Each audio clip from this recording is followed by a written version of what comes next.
Oh. Oh. Oh. Hey, what's up? I didn't realize my mic wasn't unmuted the whole time. That's fine. Hey, what's up? Good morning. So fast today. Yeah, I didn't want to wait. We're going in. Professional streamer. I mean, hey, it's fine. Bruh, why does everybody assume that I went to the bathroom? Bruh, I went to go make myself some coffee and some water. I made some ice water. Let me turn up the volume.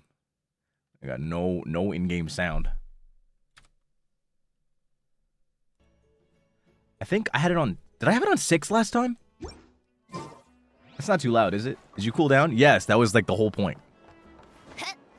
What about iced coffee? That's all I make is iced coffee. I don't drink hot coffee. Hot coffee's gross. To me. I feel like it was 6. I think 7 might be too high.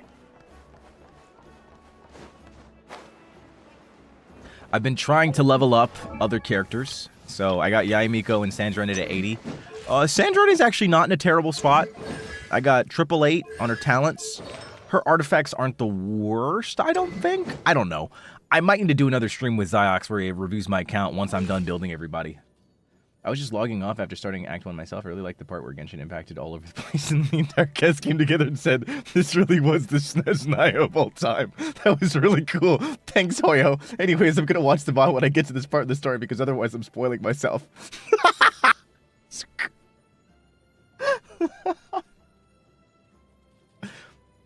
Yeah, I don't like hot coffee. I don't like hot coffee.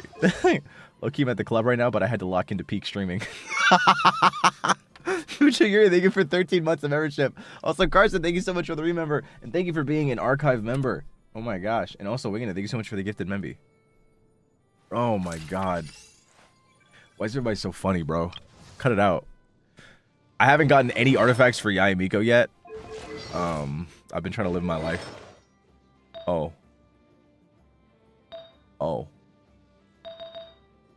Okay, never mind. I lied. I did get artifacts for Yayamiko. I just haven't leveled them up yet. I haven't leveled all of them up. And then I have her on 1,000 Floating Dreams. Her talents are at 1, 8, and 8. I haven't really leveled up Lumine yet. I'm not really sure what to do with her. So, I'm just kind of throwing stuff on her. And leveling her up. Odette is at 60. I gotta get more boss mats for her. I could get her to 70. Peter, thank you so much for the 5 get the memes. Thank you so much. Level your artifacts. Don't worry, don't worry. At some point, that's the goal. I don't want to force levels, you know?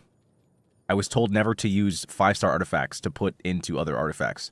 Only use like the item for leveling or use other like lower than 5-star artifacts. So I'm just taking my time. I'm being patient. I'm not rushing anything, you know? I'm taking my time with it.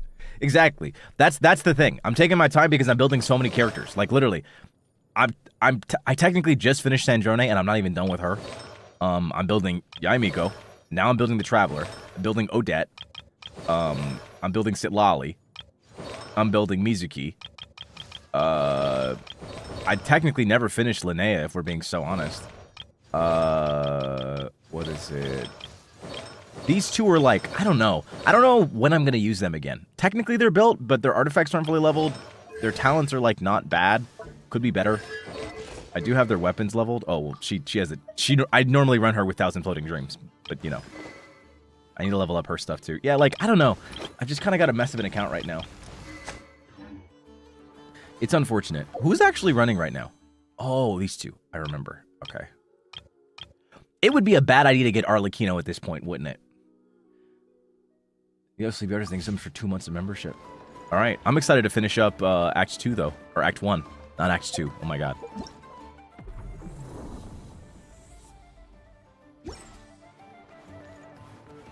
Get your Mora up first?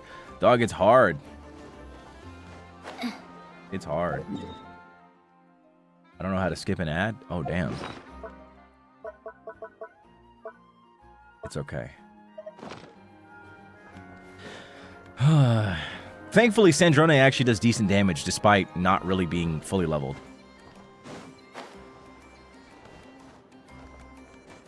Maybe I should just do one team at a time.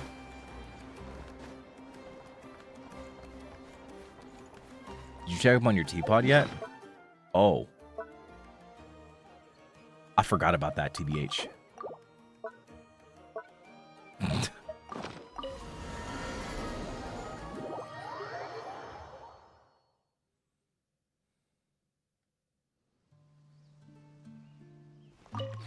Hey, what's up? This realm.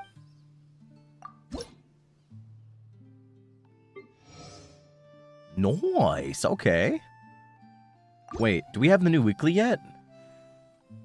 If you ever. No, it's only Thursday. Oh, but I'm almost maxed out of my thing. Oh my god, yeah. Great. I'm like, so you should it seems like you should log in every like 3 to 4 days to get max coins. I'm not gonna lie, I would log in like once a week. Oh my god, nice, I can get all this stuff. Every Monday and Thursday to maximize the coins. Oh my god, I didn't know that. I never knew the day to like check in. That's awesome. Thank you so much. If you ever. Yeah, I wasn't checking every day, that's for sure, but I knew that there was like, I knew that there was a optimal time. I just never checked. I'm just lazy. Oh, I didn't even get my realm currency weekly for this week. Okay, great. Oh, it's, wait, have I not done my weeklies this week? Oh, okay. I'll do it later. Check out redone min-max friendship. Damn, you're goated. Okay, thank you so much for the super, but as a Slavic and I haven't played since Fontaine. Who is hot? Who? Where's my boy child, please? I don't have child on this account, unfortunately. She's hot though.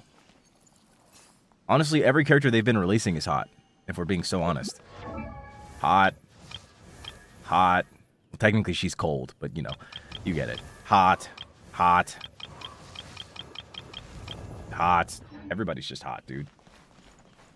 Thank you so much for... Oh my gosh, thank you so much for the tier 1 for 4 months. Thank you. Hot. Exactly.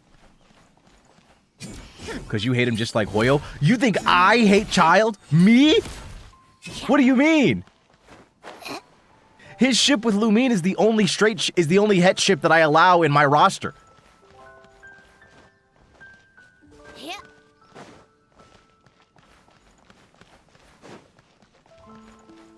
If anything, he's the only one that I love. Crazy, bro. Crazy to say that. Crazy thing to say. I'm the ultimate Chilumi truther, bro. All right, chapter 7, act 1. Yeah, we're enabling. Oh, I gotta get out of here. You still haven't explored the moon? Dog, I don't have time for that. I don't. I play 4 gachas a day, and I'm addicted to Fields of Mystria. And then I'm doing, and now I do auditions, so I have even less free time. It's over, bro. I'm not getting anything done ever again. I'm enabling focused experience mode. Child is definitely getting an SP. And if anybody disagrees with me, then you're wrong. Oh, we're here. Let's get it. Ah, you made it. I've got some tickets, and I managed to set something up with the Rokot. Let's go. Oh, wait. Before we keep going. Oh, spicy. It'll have to wait until after the show, though. Happy to stay and watch? I doubt you've seen the Korolyevsky troupe on stage before. I disagree with you as an Ajax lover. Clearly, you don't love him as much as I do. What's an SP? A next version. They're going to give Child a second version. Pleasure. Here. This is the way in. All right. I'm so excited to continue. Please present yourself for a routine inspection in accordance with theater regulations. Thank you. Oh! Oh, it's Shoto!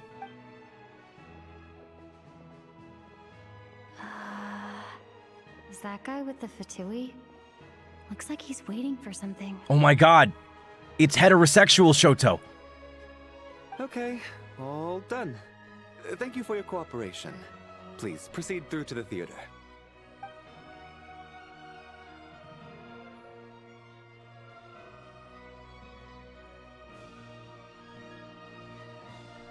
What's up? Everything okay? Shoto, if he hit the gym? What do you mean, if he hit the gym? He does go to the gym. Wrong, he's also gay? Oh. Oh, I get it. He's yaoi Oh, he's gay Shoto. Oh, no. I get it. This is the version of Shoto that's in that one email that he got from that one viewer that said, I don't believe that you're bisexual. You're actually just full gay. This bisexuality does not exist. This is not Shoto. This is not one.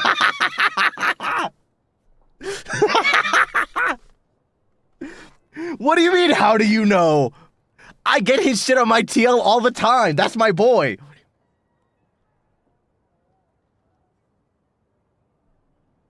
Oh gosh.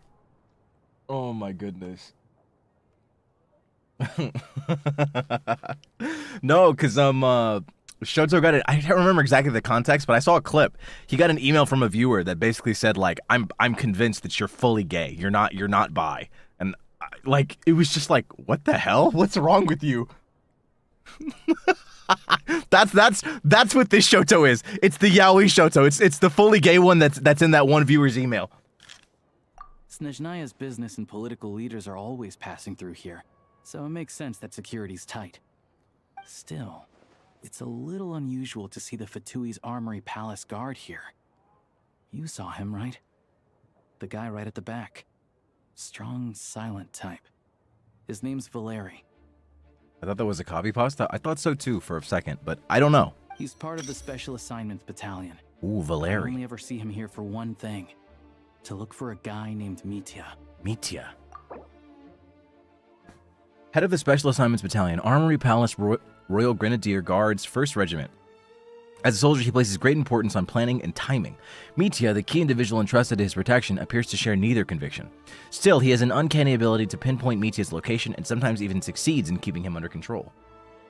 Oh, Supposedly a researcher, though he never seems to put much time in at the office.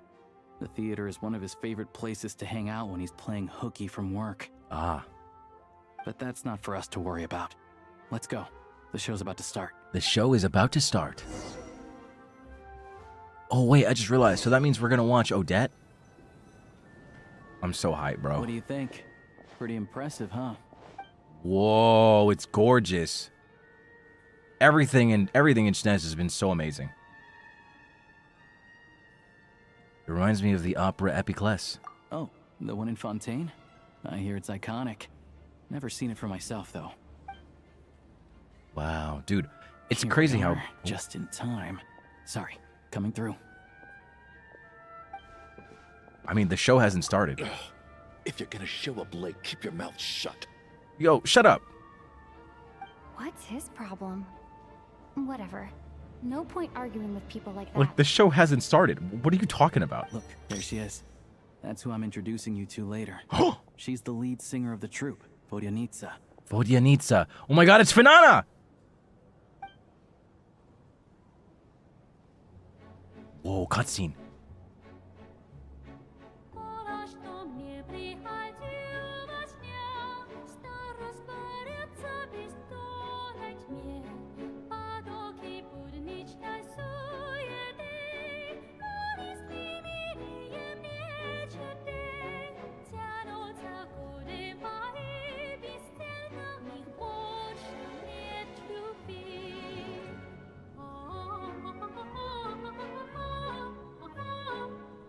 Bro.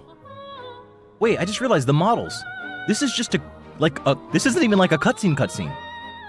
What?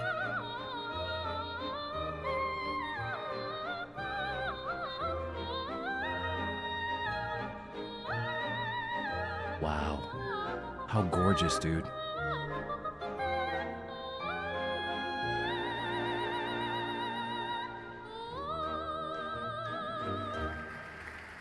I've not been to an opera, no. How pretty. Wow, that was beautiful. This leads directly to the green room. They're expecting us. Vodyanitsa will be waiting for us there.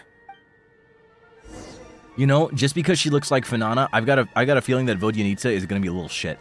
I feel like she's gonna be like an asshole. You know? Like, she's all pretty and stuff, Take a break. But then she's just gonna be like a real dick to all of her friends. I can just tell. She's gonna be a little shit.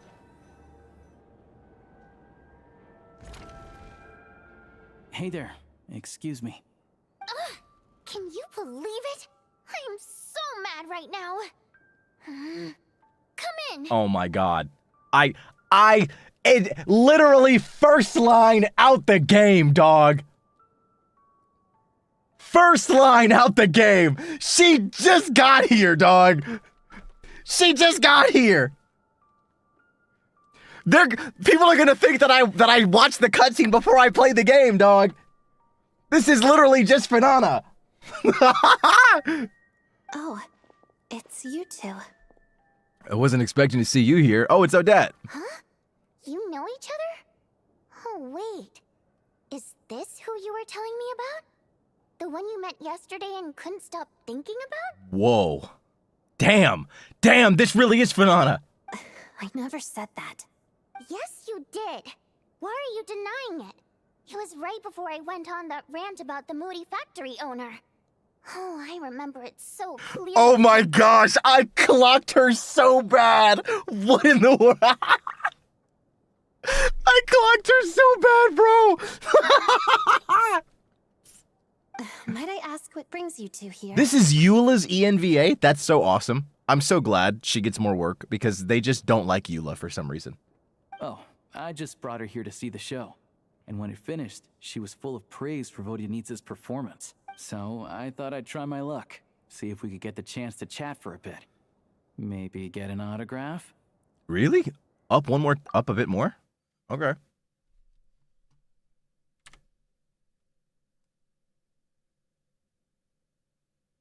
I think this might be better. I turned it up on OBS side. You work here. You of all people ought to know that's against the rules. It's not what the green room is there for. Oh, what's the big deal?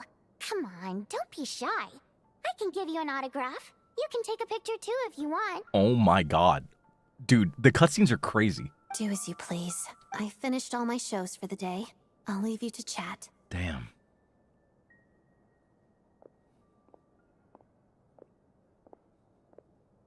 I wasn't making that stuff up, you know. Odette's just too proud to admit it. She thinks very highly of you. And so do I. You did the right thing in Svietloladovka. Oh my god. What the hell, dude? Oh no. Oh no, bro. Fuck.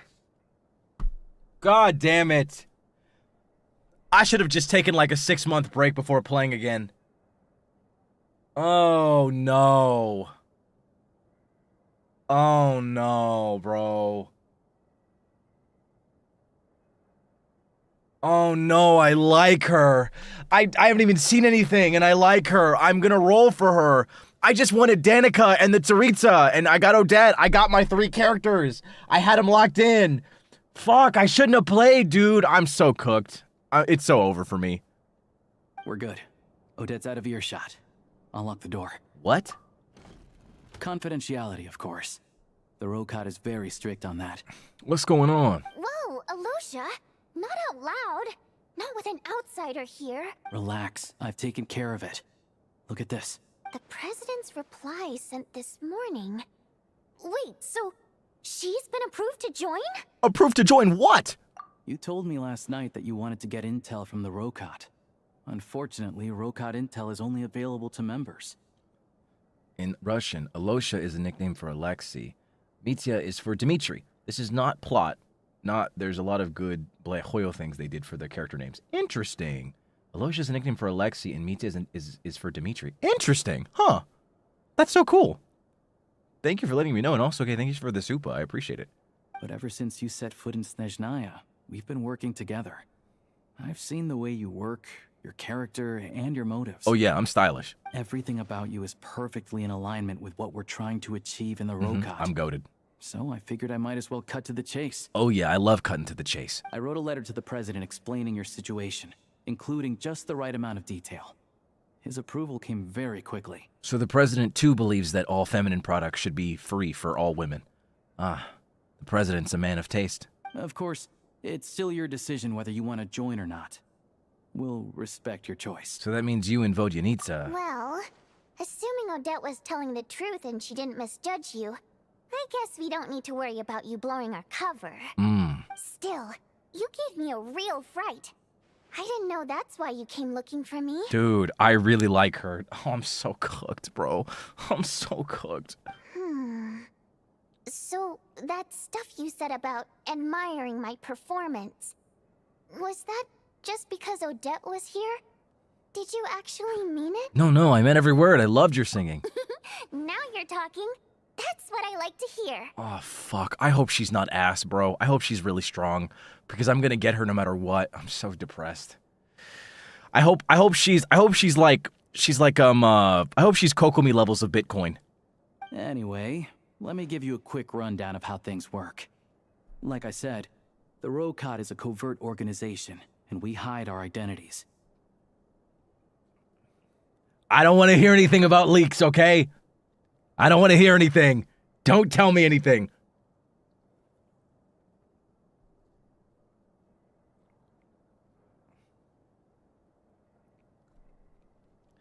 Members typically don't meet in person or even know each other's identities.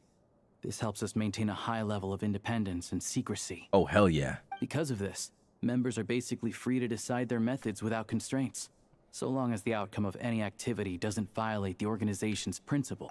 Oh, on God. After all, we don't have any ostensible contact with each other. This way, if anything goes wrong, no one else will be implicated. Ah. Beyond the freedom to choose how you operate, it's also your choice whether to act at all. We have plenty of members who have yet to take any action. On God? In short, joining the Rokot in and of itself won't place any restrictions on your activity in SNEZHNAYA. There's a code of conduct you can read if it interests you. But basically, as long as you don't plan on using your anonymity to go around doing evil, you'll be fine. Oh, awesome. I tried reading it 5 or 6 times. Never made it all the way through. Even the most lackluster script makes for more interesting reading. Dog, what? So you haven't read the code of conduct? What? Great. Then I'll go grab an official application form. Be right back. Let's go.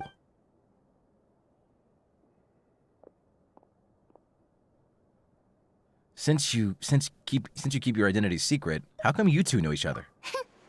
Well, Alosha has this pet dog you see. His name's Tagarin. And this one time, Alosha brought him backstage. Tagarin took quite a liking to me, so I played with him for a little bit and fed him some treats. Then, the Rokot was out on a mission one day. And even though we were all in disguise, Tagarin recognized me right away. Oh. Just a coincidence, really.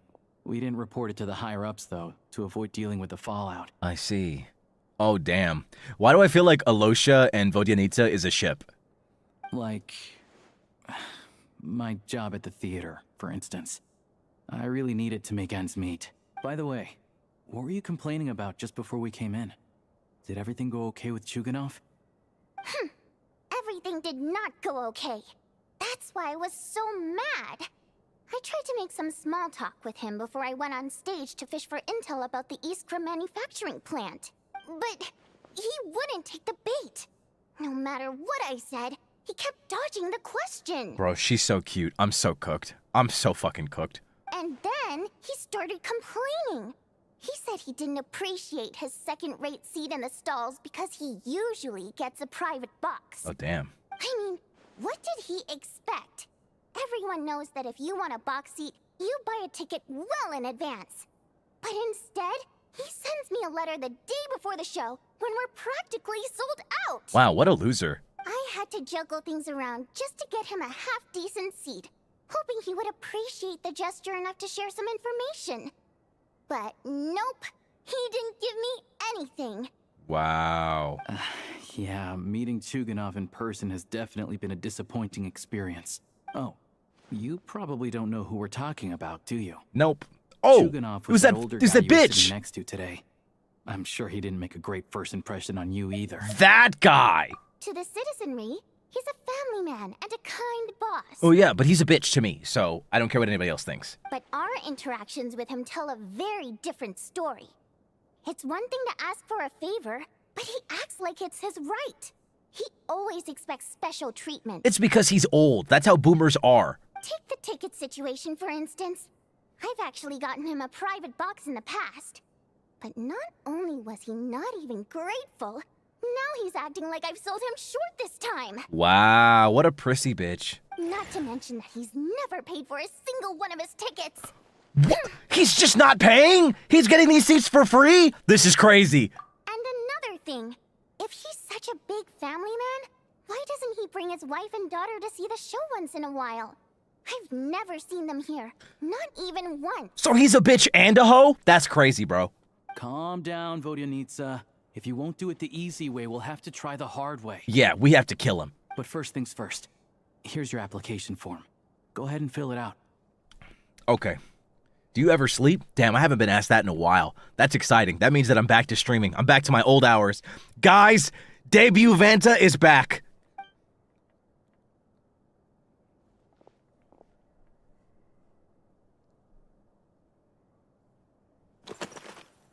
My name is what? My name is what? My name is Chicka Slim Shady. Hi, my name is. Oh, you can. This is so cool. Okay. Wait, can I type something out? Can I type whatever I want? No, I can't. Oh, so I can only go with these names. So Vanta, Octavia, Jenny Lil Bell, Awaj Kumalal Khan, Fake Miller. Race? I'm a primo gem. Oh my god, I'm a Filipino idol. My code name? The Lord of the Seven Calamities. And my reason for joining? My mom told me to give it a try. Yo, Zeal! Thank you so much for the raid. Welcome, Zerpents. I'm finishing up Act 1 of Genshin Impact 7.0. SNEZHNAYA just dropped. I'm losing my mind. I'm about to join this secret organization where I'm anonymous. So I don't want to be obvious and fill out the information with all my actual information. So I'm being special. So my name is going to be Monpai. I'm going to be a Filipino idol. My code name is the Lord of the Seven Calamities. And my reason for joining is that my mom told me to give it a try. The trick is, I don't have a mom.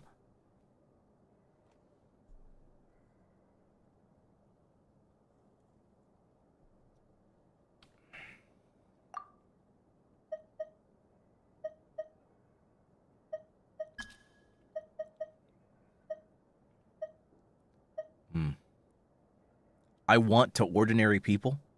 What? This isn't even grammatically correct.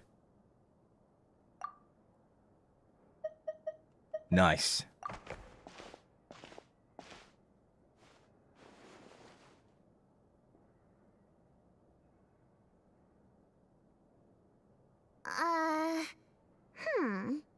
Looks like I'll need to make a few little tweaks here and there. But other than that, good to go. We'll hold on to this for you. She's like, huh? Oh my god. That's great. Oh my goodness. Yeah, understandable confusion, TBH. Oh gosh. Oh, that's awesome. For any servers that decide to stick around, by the way, I hope you enjoy your stay. We're just vibing. All right. Now that we're officially Rokat comrades, I can tell you, Chukhanov is the target of our current operation. Awesome. Recently, we've done some recon work at the Iskra manufacturing plant, which pretty much confirmed that their energy consumption is way beyond the legal limit. We can't have that. Oh, by the way, for those that are just coming in, basically, the Rokat are a special organization that kind of does what they want, but in the name of doing things right. They do have a code of conduct, and their goal is not to do anything evil or malicious. But the members typically aren't supposed to have any knowledge of each other because they're supposed to be independent, you know, and also anonymous. However, in this case, two of the members know each other by means of an accident involving one of the members' dogs. Basically, Alosha has a dog named Tugarin and met Vodyanitsa because they both work at this theater. And when they were out on a mission, even though they were all in disguise, his dog recognized her right away. So we're joining now as a result. That's why I was just filling out the application. And basically to catch up to speed, the mission right now is we're after this motherfucker named Chuganov. And Chuganov is an asshole.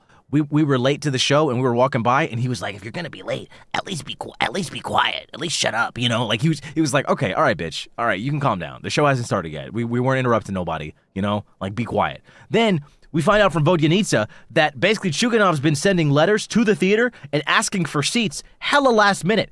And then he doesn't pay for a single seat, but then just complains whenever he gets them. He's never grateful for any of them. Never says thank you. Bro's just a straight up dick. But supposedly he's this wonderful, happy-go-lucky family man. But guess what? His wife and child, nowhere to be seen. So we don't know what the hell's going on. We just know that he's an old bitch and he needs to be fixed. He needs to be cleansed. All we need now is some direct evidence to present to the Vetcha, so we can demand that they shut the plant down. That way, the Kresny Crystal can be allocated to where it's needed most. Damn. I was hoping he might let slip during one of our chats, but he's too tight-lipped. We'll have to find another way. Another way. I'm meeting another regular theater goer tonight. Mitya. Whoa, Mitya. We get to meet Mitya? But Valeri's here too, and he's probably looking for Mitya, so he may end up being a no-show. Oh my god, there's a joke there, and I can't wait to use it. Don't you worry. He must know how to dodge Valeri, or he wouldn't be showing up on time for every performance. True. Mitya is a renowned energy expert. Although we can't get any direct evidence of the excessive energy consumption at the plant, we can accidentally let the information slip to him. Oh. The authorities should take someone like him seriously. So if he starts raising questions about energy use at the Iskra manufacturing plant, there will be a proper investigation. Also, we're not allowed on site, but he has clearance. So all we need is his cooperation. Since he's an energy expert, does that mean he might know the inside story of Project Stuja? Yeah, so that's the other thing we're trying to figure out. Though I think we're far less likely to make any progress on that front. Oh, on God? Still, I hear that Mitya is a bit of a chatterbox. So, who knows?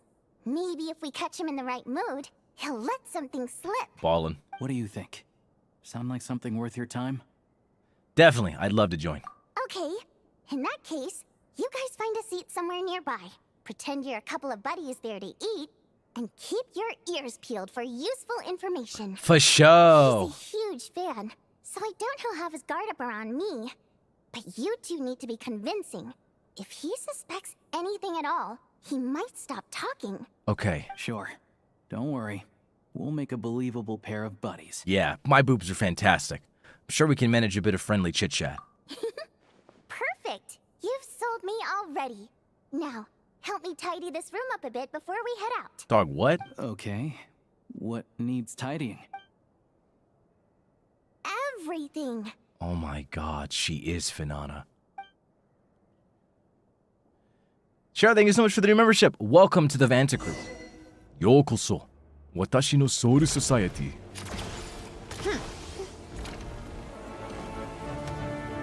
Are we supposed to just be on stage like that? Girl? Come on, keep up. Pick up the pace.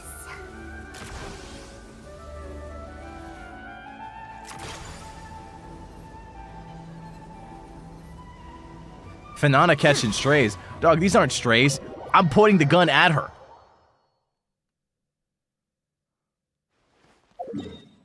Oh.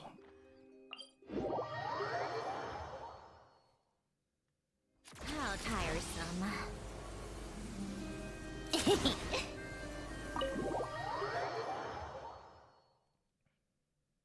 Woo! Cutscene. We come here often, so we shouldn't stand out. Let's sit here. Okay. Now, it's up to Vodyanica. Let's see how the conversation goes.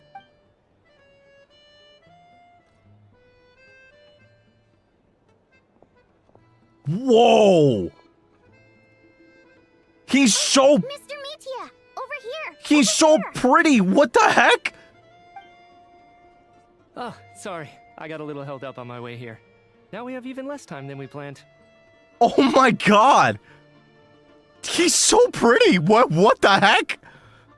Oh my god, Mitya, it's so nice to meet ya. I bet you nobody saw that one coming. Go ahead and order some snacks and drinks, whatever you like. Let me see. According to my schedule, we still have 25 minutes left. You're really pressed for time today, huh? I was imagining this would be a leisurely chat. If you'd prefer, we can always reschedule for another afternoon when you have more time. Everyone is making that joke. They're all copying me. No need. Getting to meet the lead singer is a very precious opportunity for me. I'm not about to pass it up. I've already had to decline your invitation several times because our schedules rarely align. If I don't grab this chance while it's here, who knows when the next one will come around? Well, it's very kind of you to make time just for me. What's going on with his scarf? I'm not too sure, to be honest.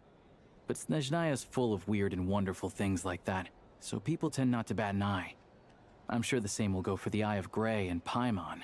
Do you think you'd pull for him if he became playable? It heavily depends. He's a man, so unfortunately he's already low on the priority list for me. The reason I invited you out for tea and a chat today was to get some feedback from a true fan of the theater. An expert with the Energy Commission, he has an exceptional command of all manner of energy-related technologies, though he can be rather talkative at times. His scarf more than makes up for it. Well, I genuinely have nothing bad to say. No matter how many times I hear you sing, it never gets old. It always seems fresh and new somehow. You know, the design kind of makes me think of, who was that one character in HSR that didn't exist? I forgot his name. He was the Destruction 4-star that, like, nobody ever used. Misha. Yeah, makes me think of Misha a bit. Joe? Who's Joe? Oh my fucking...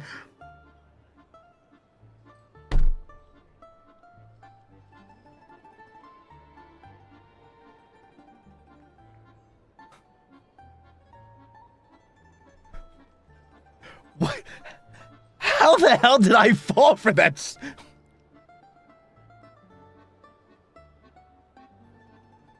They're not even following up with a joke and they got me!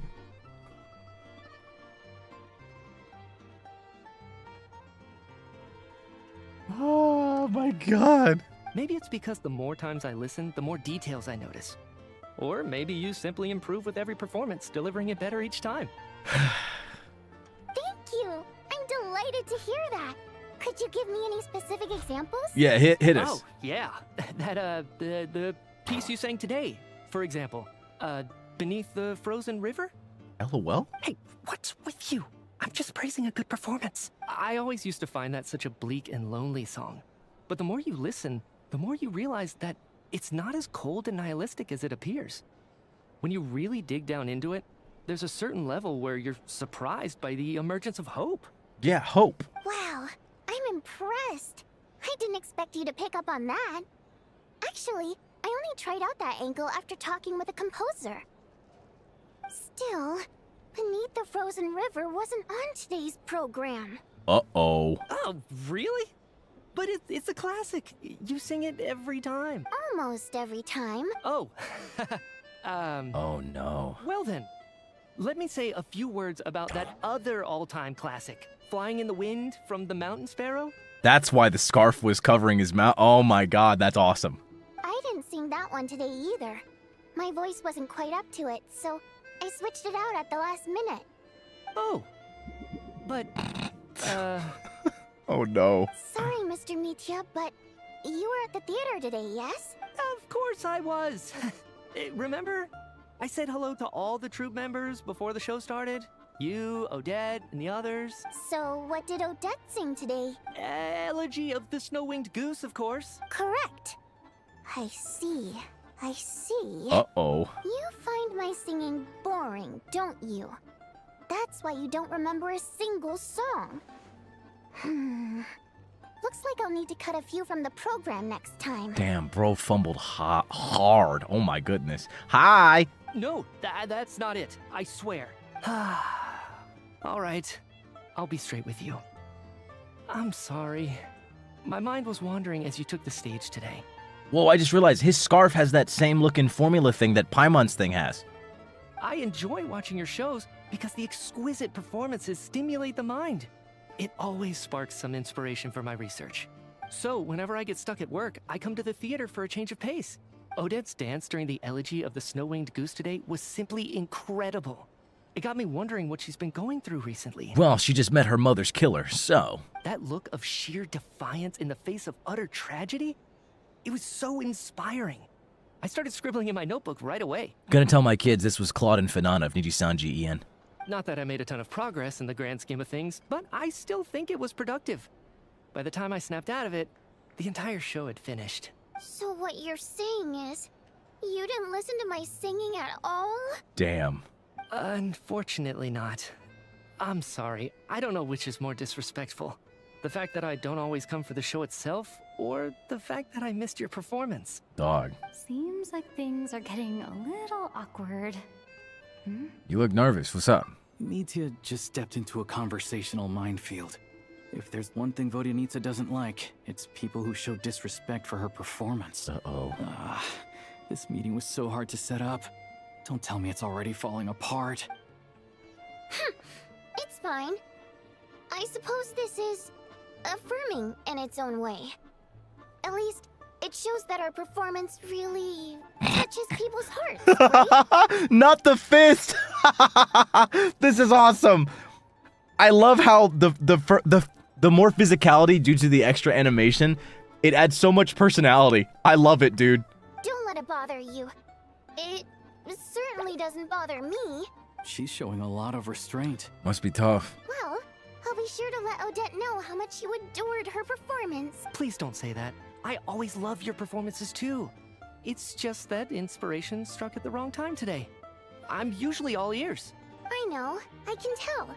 That's why I value your opinion. I'm sure some people can't stand it when others praise their coworkers right to their face, but not me. No, sir. Fair enough. I still feel kind of bad though. But you The know scarf what I is so really funny. can't stand? People who only show up to the theater to pretend that they're cultured. Makes me sick to my stomach. Oh yeah, 100%. There are too many of those people around.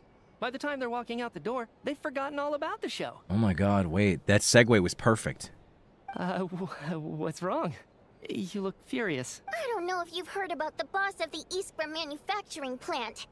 He isn't even a theater investor, but he always demands the same privileges as actual investors. Box tickets only, premium drinks, even the right to request specific songs. Well played, Vodyanitsa.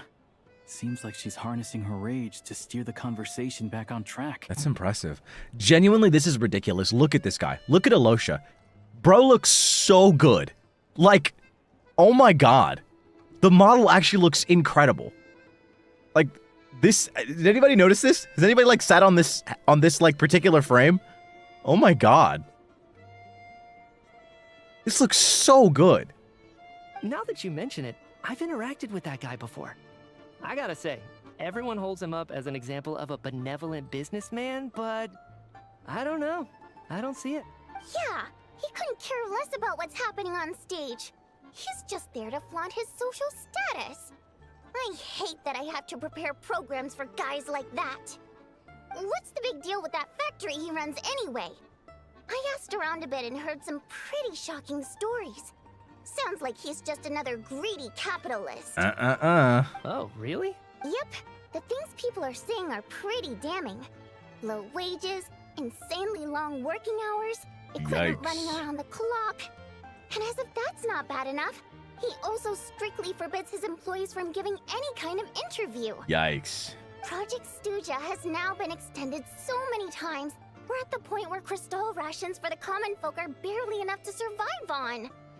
Yet he even wants to get his greedy hands on them just to boost his own profits. Oh my god, she's going full political this cover. If the rumors are true, he's in serious violation of the law. Oh my god. This is crazy. Interesting. So you've heard about it too? What? So it's really true? Who knows? I've only heard the same rumors you have. But there's no smoke without fire. The rooster's been coming down on us hard lately, demanding that we track and trace every single batch of crystal. My coworkers in the Department of Energy have been tearing their hair out over it. Clearly you haven't. The rooster? I didn't realize he cared that much. Wasn't the rooster the one that proposed the whole system where, like, the crystal be repurposed and, you know, distributed to, like, the people? Yeah. Even though there are no restrictions on crystal trading, the poor will wind up freezing to death if we let the rich buy as much as they want. That's clearly unfair. Yeah. Looks like we'll need to arrange an investigation into the Iskra manufacturing plant as soon as possible. I never knew you kept up with current affairs beyond the theater, Miss Vodyanica. You really have a heart for the common person. Most Fae in your position have long been indifferent to the plight of humans. Well, those of us who choose to live in human cities are naturally going to pay attention to any significant upheaval. Isn't the rooster a Fae himself? Oh my god, that's why he's so short. I'm just surprised to learn that even someone with as much experience as him is getting so stressed out over Project SNEZHNAYA. What is the end goal of this project anyway? This is it. We're finally going there. Oh, shit. I'm sure Mitya can sense on some level that she's fishing for information. But since their conversation is so relaxed, he might just let something slip. It's stressing me out too. If I'd only made better progress with my research, things wouldn't have dragged on this long. Ewan, thank you so much for the membership. Welcome to the Vantacrow. Oh, so your work is related to Project SNEZHNAYA? Oh. That's right. The Armory Palace needs a brand new energy source. Not the power of the Light Realm and not elemental energy. I see. Right now, the only thing that meets the requirements is the power contained within stellar linchpins. But harnessing that power is costly. Each step of the process requires enormous amounts of Kresnik crystal. From extraction to quantification to attempts at conversion. Whoa, wait. Right now, the only thing that meets the requirements is the power contained within stellar linchpins. Oh my gosh. Not the power of the Light Realm and not elemental energy. The harnessing that power is costly. Each step of the process requires enormous amounts of Kresnik crystal from extraction to quantification. Whoa. Progress has been painfully slow, and the team is getting burned out as time goes by. Sometimes, I see people staring into space, as if in a trance. Interesting. Yeah, power from the third descender, because that's what she mentioned. It's the stellar linchpins are like stronger visions, right? But how many people have stellar linchpins? Is that like exclusively a SNEZHNAYA thing? Could it be that this new energy source has side effects? No, it doesn't affect us, because the energy is used for... Okay, I got it. Stop choking me.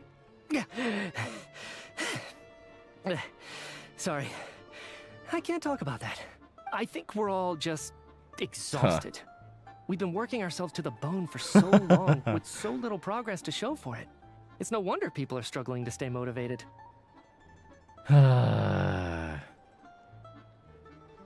Yeah, bro is Tom Holland. After what you said about Chekhov's gun, Genshin, I can see it everywhere now. Yeah, that's what I'm saying. Genshin does really well with Chekhov's gun. Like, you can kind of identify a good story by its effective use of Chekhov's gun. Because in a really good story, no dialogue is ever wasteful. It's never just there for the sake of being there. Some of it might feel like bloat, but at the end of the day, it should all be there for the purpose of advancing the plot. So, you know, in a really well-written story, nothing is mentioned on accident. Seems like I owe you an apology. I shouldn't have gotten so mad at you for not paying attention during the show. Don't worry about it. I count myself lucky, to be honest.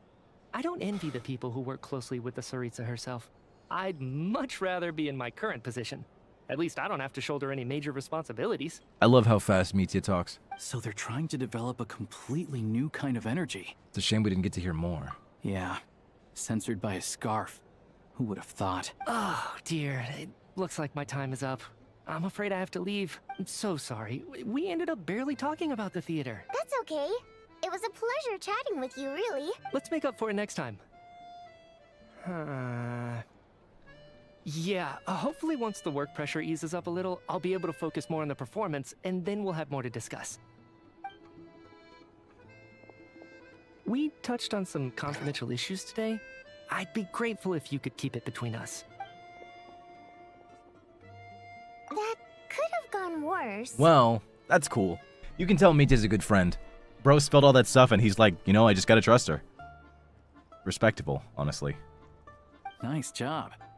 Why was Mitya in such a hurry to leave, though? Oh. Sorry, routine inspection. Is that Valerie?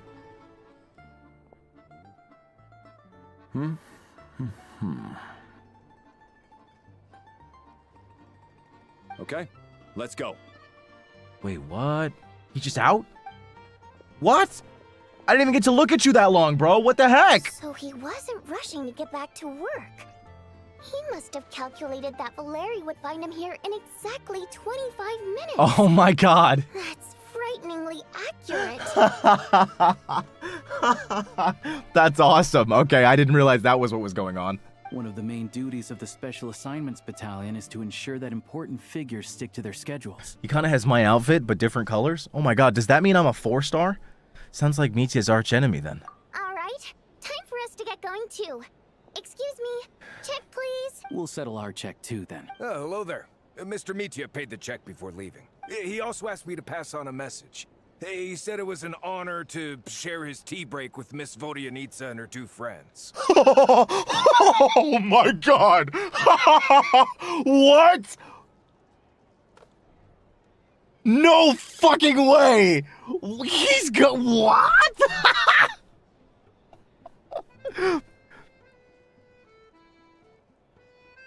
Oh my god.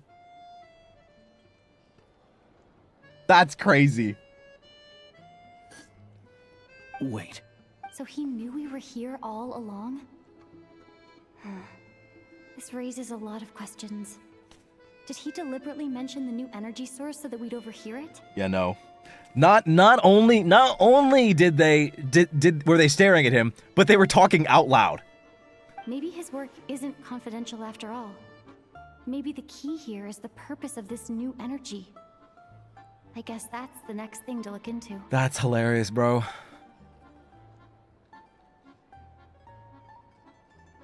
Vodyanitsa and Alosha have both left. Time to head back and call it a day. Hi, Kyawi. Yeah, no, they were not fooling anybody, dog. Come on, keep up. They weren't fooling anybody. What's Paimon? You're back. Here pretty early today. How you feeling? Paimon was just gonna mention that. After she woke up today, Paimon felt like her temperature was completely back to normal. But her strength still hasn't returned. I feel that, girl. Still, there's some good news. Paimon thinks she might have figured out the source of the problem. Oh my god. It's like there's some kind of mysterious power affecting Paimon. Paimon's never felt this way before during any of her travels. Oh my god. Guys, my theory is coming true. I'm positive, bro. I'm positive. This has to be the case. This has to be the case. This has to be the case. I'm telling you, dude. Think about it. Think about it. In SNEZHNAYA, they don't practice alchemy. They don't practice alchemy. And guess what alchemy is related to? Rhine-Daughter / Nibirius. Shade of Life. That's connected to the heavenly principles. They don't practice it here. Then Paimon, who is heavily speculated to be either related to the heavenly principles or to be like some like reflection of one of the shades, perhaps Asmodeus. We don't actually know. Rolls up in SNEZHNAYA and suddenly she feels bad. Think about it. Think about it. Think about it. My theory is basically that Paimon feeling sick upon entering SNEZHNAYA proves that she's like some kind of a reflection or like she's related to the heavenly principles or the shades in some kind of meaningful way. Because what I'm thinking is that like according to the live stream, we found out that Tsaritsa was basically the original progenitor for Conrians. You know, like she's basically like Mother Conria.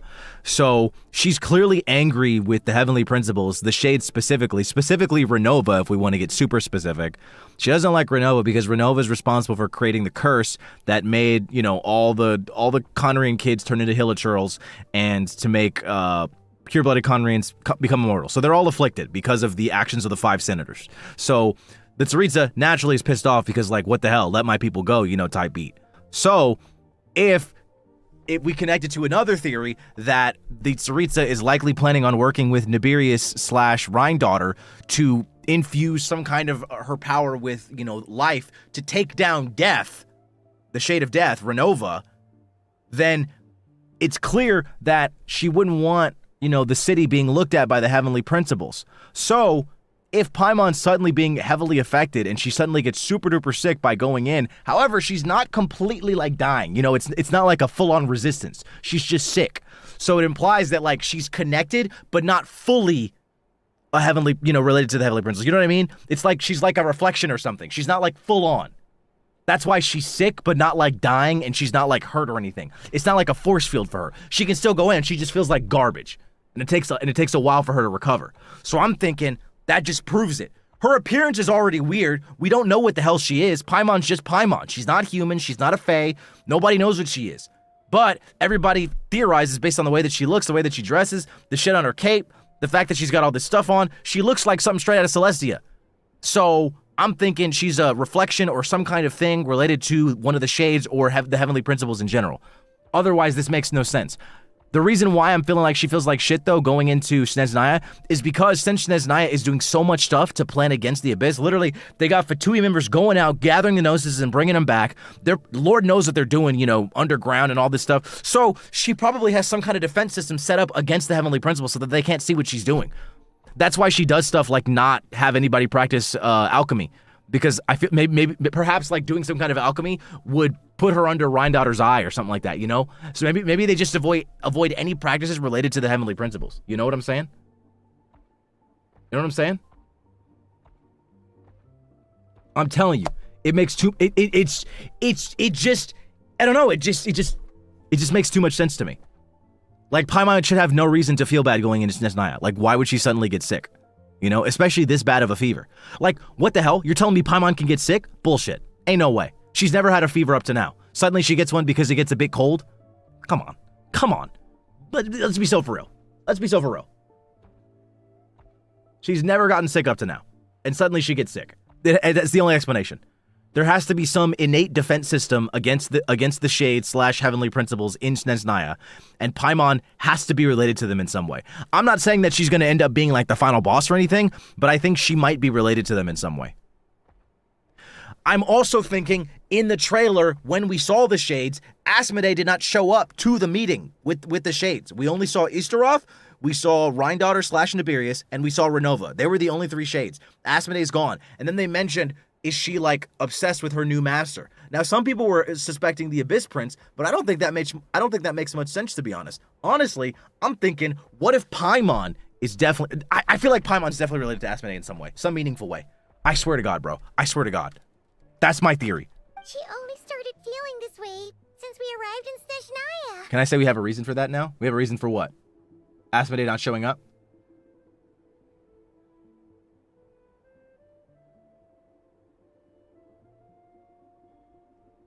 We have an explanation for what?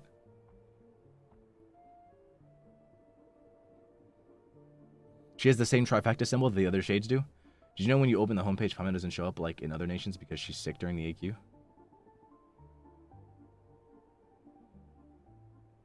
The Asmodee thing? Oh, like why she wasn't there? What's the explanation? I would like to know. Did you do the world quest on Windrest? Nah. I'm ESL2 and I can hear him clear. Hey, I'm glad. I'm sorry. I talk a bit fast when I get passionate. I'm excited. Some kind of mysterious power, you say? That's right. The Armory Palace needs a brand new energy source. Could that have something to do with this? Energy source.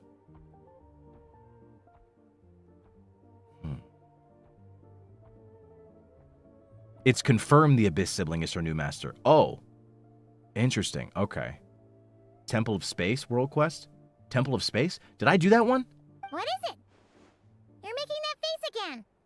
You know, the one you get whenever you have a light bulb moment? I don't hate world quests. I just don't do the ones that are long as shit.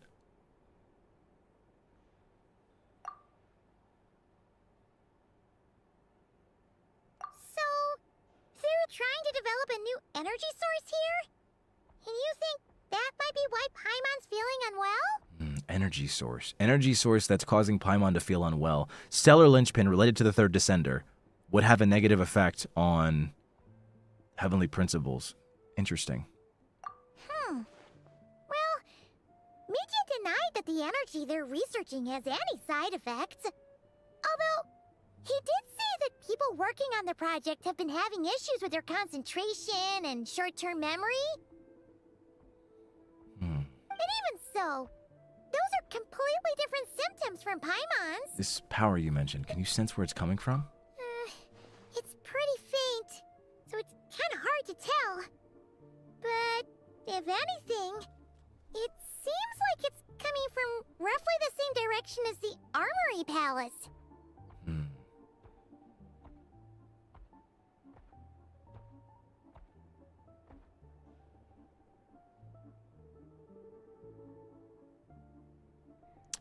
Wait. Okay, so if Asmodee is indeed serving the Abyss Twin,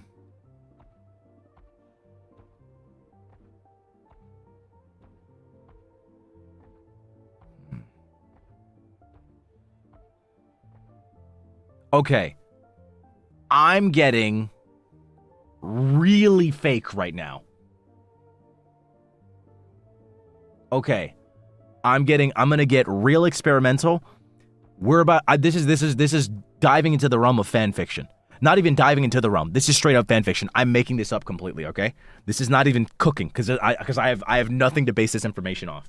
This is just my experience with other stories that are long-winded like this. So, we have had multiple instances where we've talked to our twin now. Mainly like a bedtime story where like time was all fucked up and then there was like space and time for you. So both of those quests, we had to talk to our sibling. However, we have no memory of the bedtime story one. However, space and time for you, we talked to them, but it was technically like at different times. It was like time dilation issue. So I'm thinking this. What if something happens later, but also sooner at the same time? I don't know how to say that.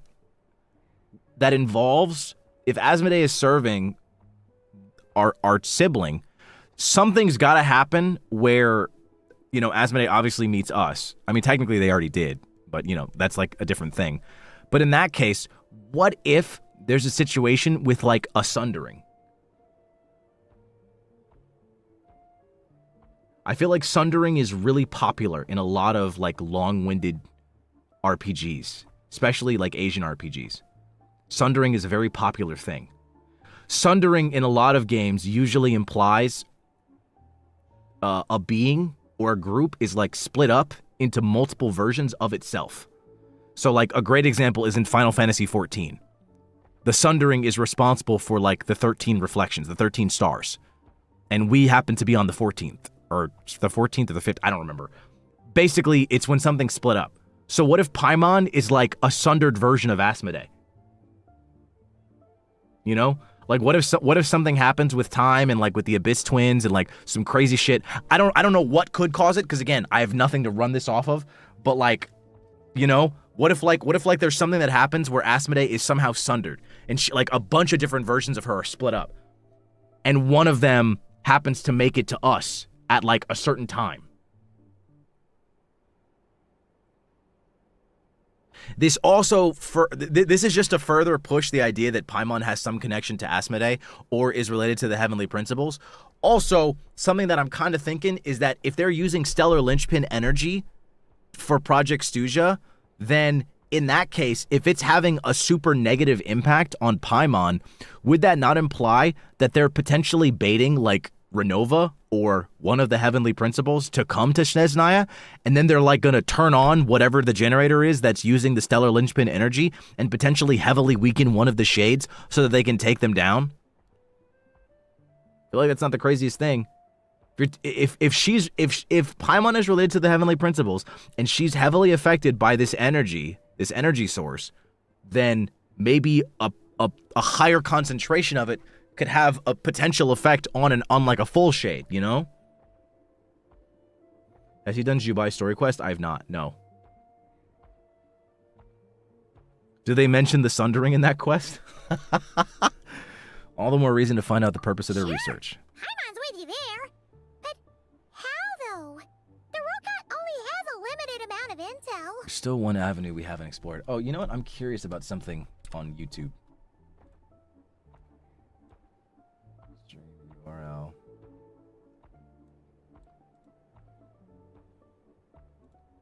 Monetization.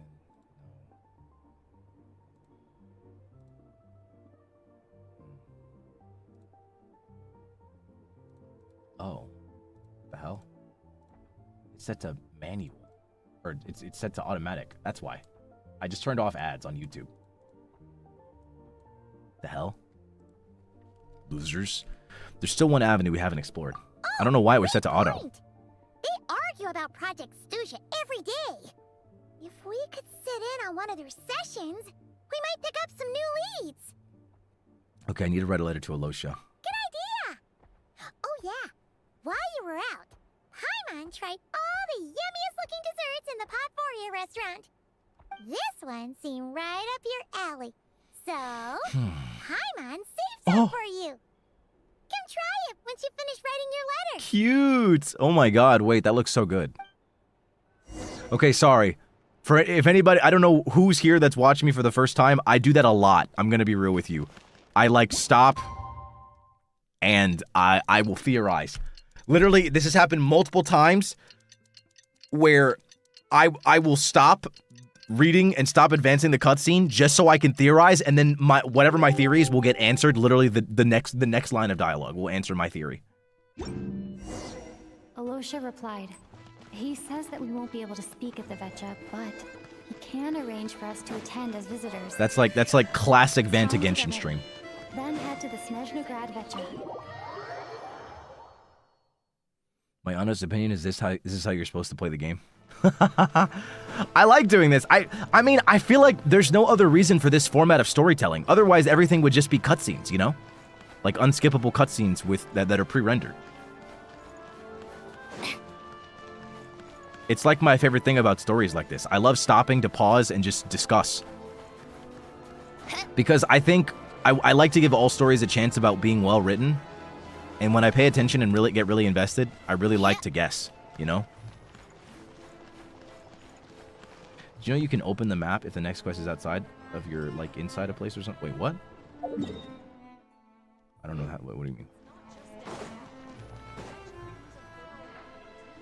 Oh, Vodyanitsa.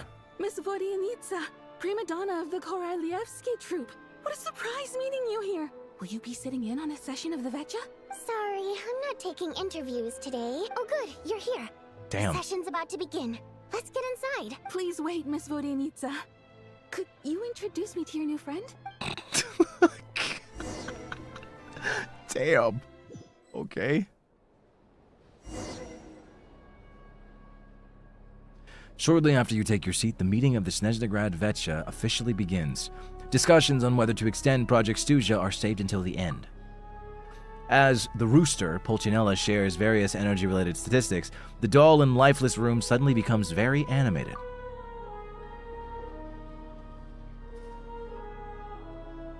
Whoa. Whoa, this camera work, dude. In summary, the energy management commitments made for the outgoing period have been delivered upon. It's him. Furthermore, both the production and consumption of Kresnik Crystal show clear signs of stabilizing. Whoa. The relevant agencies have assessed the present circumstances and determined that the status quo can be sustained until the next period.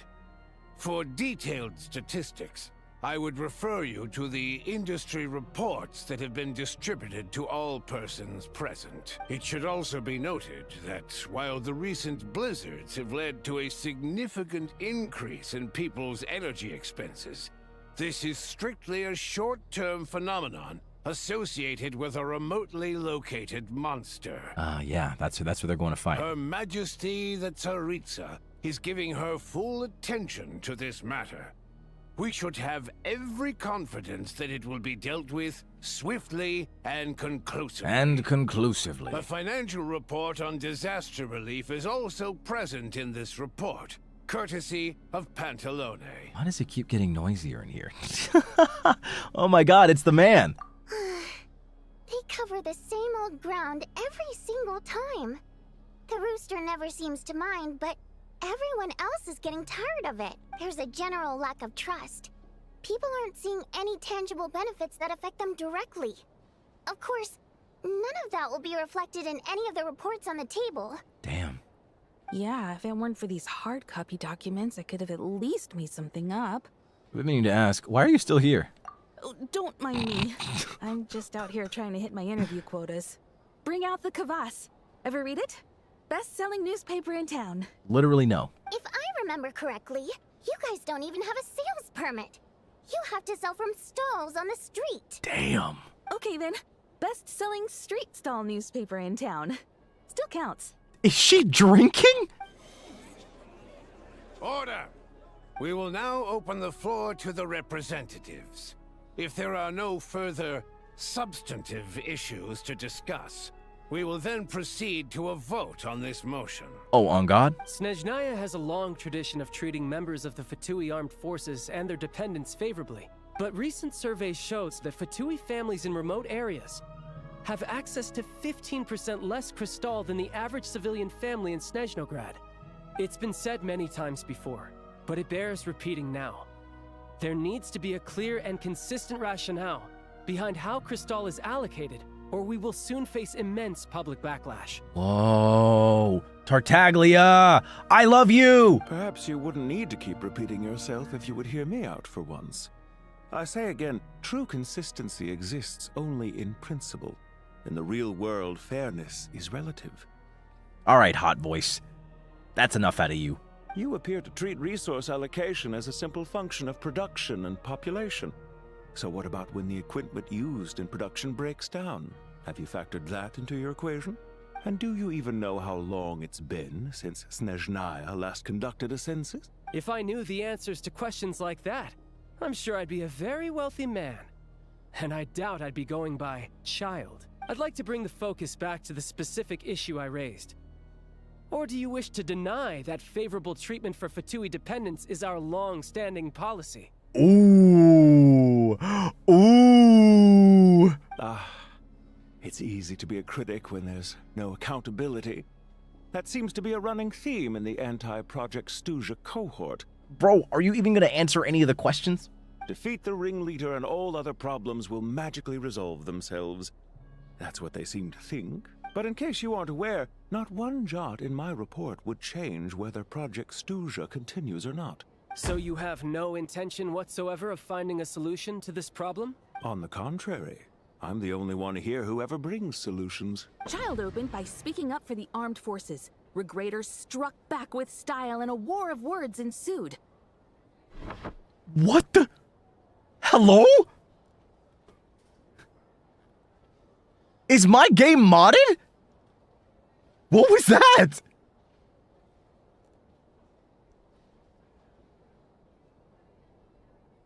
What?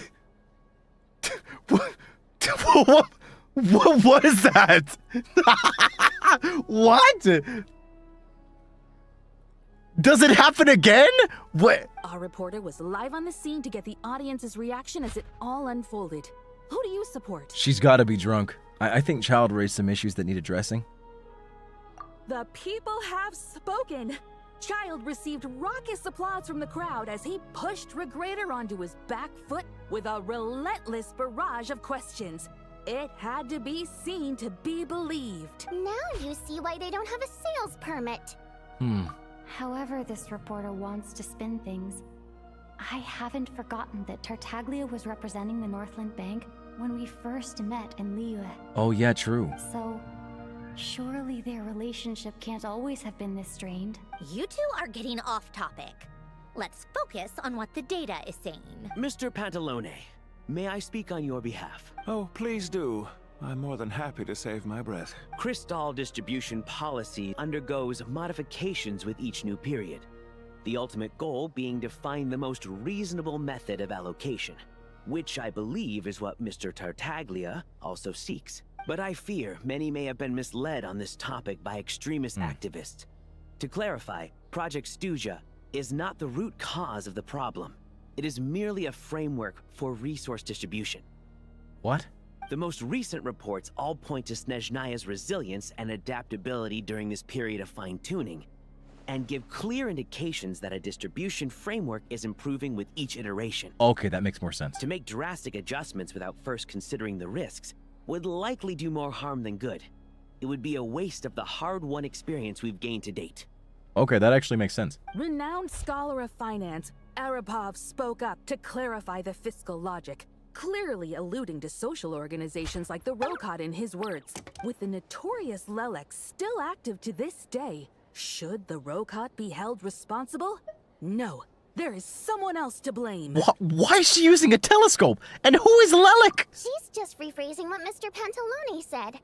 The Rokot are the critics he accuses of taking no responsibility for their actions. As for Lelek, you won't have heard of him yet. He's currently the most famous member of the Rokot. Well, more like infamous. Oh, okay. Ending Project SNEZHNAYA has become an obsession for him. Unlike the more decent ones among us, he believes that votes in the Vetcha are all that matter. So whether it's threats, coercion, or bribery, he'll use whatever means necessary to get people to change their vote. Wow, there's more to the Rokot than I thought. And since we're already on the subject, what do you think of Lelek's methods? Are you for or against? He seems a little extreme. Despite a handful of detractors among the audience, the people overwhelmingly support Lelek. We stand with Lelek! At least someone here wants to take this discussion seriously. I've been considering that issue myself. What you really need is more precise regional data, right? I think it would be easiest to let the Fatui handle it, since they're already in charge of Crystal shipments anyway. We may as well get them to collect some data while they're at it. Yeah. Whatever you need, you can ask the Fatui to look into it for you. In terms of supervision, I think the Druzhna would be a good fit. I had hoped to discuss this with Miss Vesna, but sadly, she's not present. Vesna! I will be happy to take a note of your suggestions and present them to Commander Vesna for a decision upon her return. Bro. Thighs. Sorry.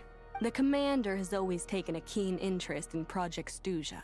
However, given the Druzhna's demanding workload, I'm afraid it may prove difficult for them to provide any practical support. By the way, you know what's really awful? You know what's genuinely so awful? It's actually sickening. I was gonna try and ignore Vodyanitsa, but now I can't because I think she's too cute. And also, I was gonna try and ignore Vesna, but not only is she too cute, but she's voiced by Ari Thrash. I'm so cooked, bro. It's so over for me. I'm gonna die. I'm gonna go broke. I'm actually never gonna financially recover from this booth because I'm gonna keep spending money. It's just so over for me. I'm just gonna die. Let us refrain from jumping to conclusions until a concrete and actionable plan is in place. I really do have to get oomph, bro. I have to get oomph. Because if I voiced a character, I would want them to roll for me too. My apologies, Lord Rooster. There are numerous issues to address here, including manpower, time sensitivity, and reporting lines. How do you feel about Odette? Dog, I have her. I love her. Nevertheless, I support drafting a proposal. Follow the usual procedure, and it can be raised as a new motion for all parties to evaluate at the appropriate time. Oh, on God? In that case, I'd like to share one thought before the proposal is drafted. The issue of time sensitivity was raised just now, which I presume relates to the official reports. Okay. In fact, the Energy Commission already collects regular statistics on each urban center and its surrounding area. Would these be of any use? That's a good idea. I read every issue of Svietlolaidovka's report, and although my focus is mostly on the section about equipment operation, the energy consumption statistics also yield a lot of insights. Be that as it may, does no one see an issue with using local data to determine Crystal quotas? In the long term, it seems like a very risky solution. Does no one see an issue with using local data to determine Crystal quotas? What's an issue? Or is he genuinely asking, does no one see an issue? Does he see one? Not if they are used purely for reference. So long as we have the report from the Northland Bank's headquarters to corroborate it, no one will be able to fool me. Very well then. It appears that this arrangement is acceptable to all parties. Okay. Yeah, Sounds good to me. The members reached a provisional consensus on the issue of improving treatment for Fatui soldiers. She just yawned. She got me. We're suddenly crossing everything out and starting a fresh paragraph. Today, the prima donna of the Korylevsky troupe attended a session of the SNEZHNAYA Vecha in the company of a most charming young lady. The question on all our minds is, what is the true nature of their relationship? Are they gay? Write anything like that again, and I'm revoking your permission to interview the troupe. Got it? The remaining discussion covers everything from energy to healthcare, technology, and industry. All parties take the opportunity to express their stance on Project SNEZHNAYA. You ignore Mironova as she carries on writing her sensationalist report, but after a while you start to feel that reading the news from her might actually be more interesting than being here in person. Now then, if there are no further contributions from those present, we shall proceed to the final vote. Hey, check it out! It's Chuganov! What made him vote against? Why now? The votes have been tallied. Those in favor of continuing Project SNEZHNAYA total 61%, securing a clear majority. Damn. That was too close. The margin has shrunk yet again. Chuganov was a huge loss. I'll bet Lelek is behind this. I wonder how Pulcinella will respond this time. Uh-oh. Chuganov. I see. Lelek strikes again. Yes. Go, Lelek. Once Project SNEZHNAYA is defeated, our unwavering support at Bring Out the Kvass will finally pay off when we make our comeback. I can taste our victory already! In accordance with the result of this vote, Project SNEZHNAYA will remain in effect until the next Vecha period. Finally, may I remind us all, we debate only for the greater glory and solidarity of our nation. May the aurora shine ever on, and the tundra always stand firm. The session is concluded. Bro, what's going on?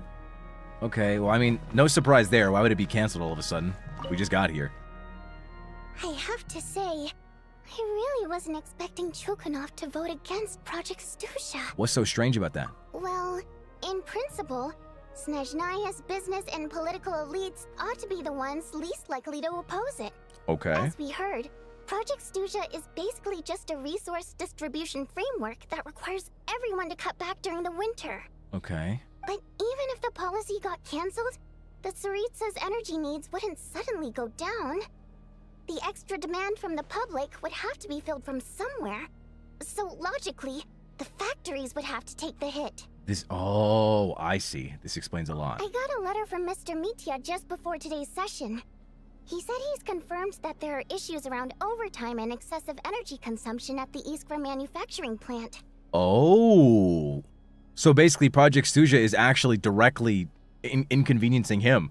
So that's why he wants it down. Oh. In a situation like this, once the Rooster receives the report, he'll order the factory to halt production and submit to an investigation before issuing a penalty. Oh. But that's a week-long process, and thus didn't make it onto the Vecha agenda this time. I don't think he suspects anything so far. Got it. So for him, it's a choice between reducing production and stopping entirely. What do you think with the Rooster's voice acting? The Rooster's voice acting? I mean, I think his voice is very fitting. I wasn't paying much attention to his reads. I don't think the circumstances allowed him to have insanely strong reads, you know? I don't think there was anything wrong. He was far from bad. Exactly. And as you know, he's a very selfish person. I was originally gonna try and flip him after he received notice of the official sanctions. My plan was to convince him that the whole thing was completely unfair. Rather than just sit back and take the hit while his factory stopped production, he'd be better off voting to end Project SNEZHNAYA. At least that way, no one else would be able to make any money either, because all the factories would suddenly have more limited energy to work with. But now, he's already voted against it, which means someone must have used more forceful means to change his vote. Just like with everyone else who flipped. You mean Lelek? Yeah. No one knows why Lelek is so obsessed with ending Project SNEZHNAYA, but by the looks of it, He's inching closer and closer to success. Interesting. Lelek must have strong motivations, given how he'll stop at nothing to achieve his goal. Maybe he knows the full truth of Project SNEZHNAYA.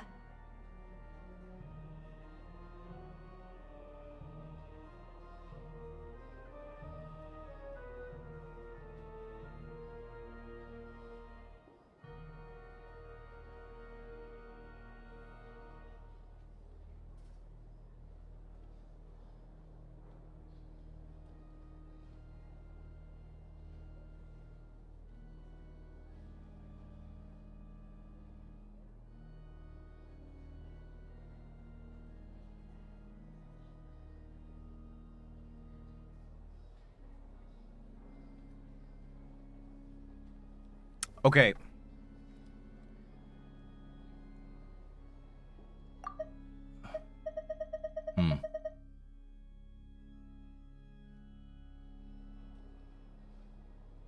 All the members of the Rotok are completely anonymous, and they don't know each other outside of the specific situation regarding Vodyanitsa and Alosha, and now us.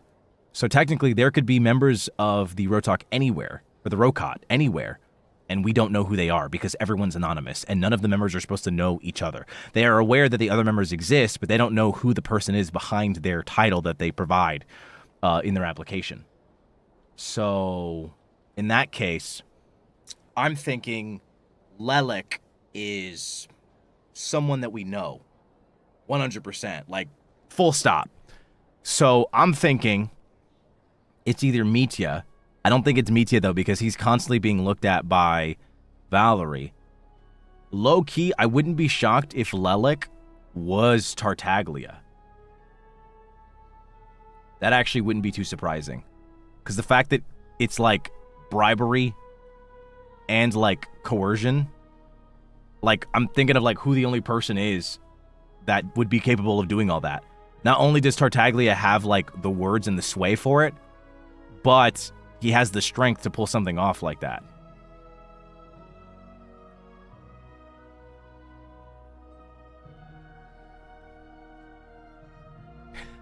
I don't know if it's Tartaglia, but I think Lelek is somebody that we know. Because Lelek isn't his actual name. That's his title within the Rokot. He also clearly is vehemently against it, you know? But he kind of dances around it, clearly. But, like, the way that he was disagreeing with Pantalone kind of said a lot.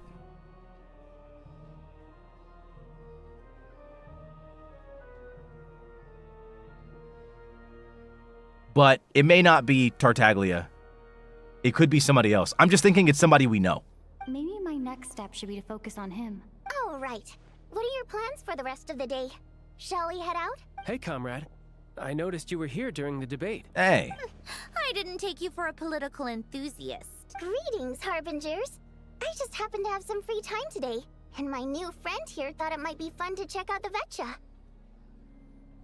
I was also thinking it would be interesting if Pantalone ended up being Lelek. I kind of wouldn't be too surprised. Because he has the money to bribe people, for sure. He also would have the strength to do that. And if he's only got a few years left because Dottore is because Dottore is not alive anymore, so he's not able to produce the serum that allows Pantalone to have everlasting life. Perhaps he's doing some stuff on his own to continue that. You know, I don't know. Ah, Odette must have introduced you. Looks like you two are getting along pretty well. I'll leave you to catch up. I should head back to the troop. Sure. Break a leg and all that. Thought it might be fun to check out the Vetcha, did you? Things are never that simple with you, Traveler. There's no way you're here for kicks and giggles. Tell me I'm wrong. Some guy called Lelek. Oh, yeah. To some, he's a captivating enigma. To others, he's the bane of their existence. No one ever thought that some anonymous nobody from the Rokot could cause such a stir. Want to find out his true identity. Huh? You want to look into Lelek? Then I'm sure his days of anonymity are numbered. What do you think, Sandrone? Fine by me, I guess. If the Traveler actually manages to expose Lelek, It'll be doing Pulcinella a favor. You know, it would be hilarious if Lelik actually ended up being a girl. That would also be a funny twist. In return, it seems fair to let her in on what we've learned so far. My thoughts exactly. Sharing is caring after all. Head back to Glupov and grab the files on Lelik. It's easier to just pull the records than go through the rigmarole of getting the Traveler a visitor's permit. As you command, child, sir. In that case, since we're going to be waiting anyway, I'll have someone brew a pot of black tea.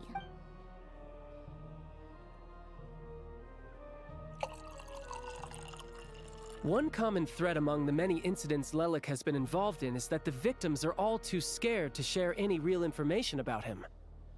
Clearly, he must have threatened them in some way. His modus operandi is to silently infiltrate the scene and leave a threatening letter behind. But neither the letters nor the crime scenes ever yield any clues to his identity. So all these files have to offer are short statements by the people affected. They don't give us a lot to go on. Okay. If nothing else, it shows we're dealing with a trained professional who's versed in counter surveillance. All right. Yes, and to that point, he often strikes in highly secure locations. The victims are high-ranking and influential people who take their personal security very seriously. Somehow, Lelik slips right into their rooms without making a sound. There's never any eyewitnesses, nor the slightest trace of a break-in.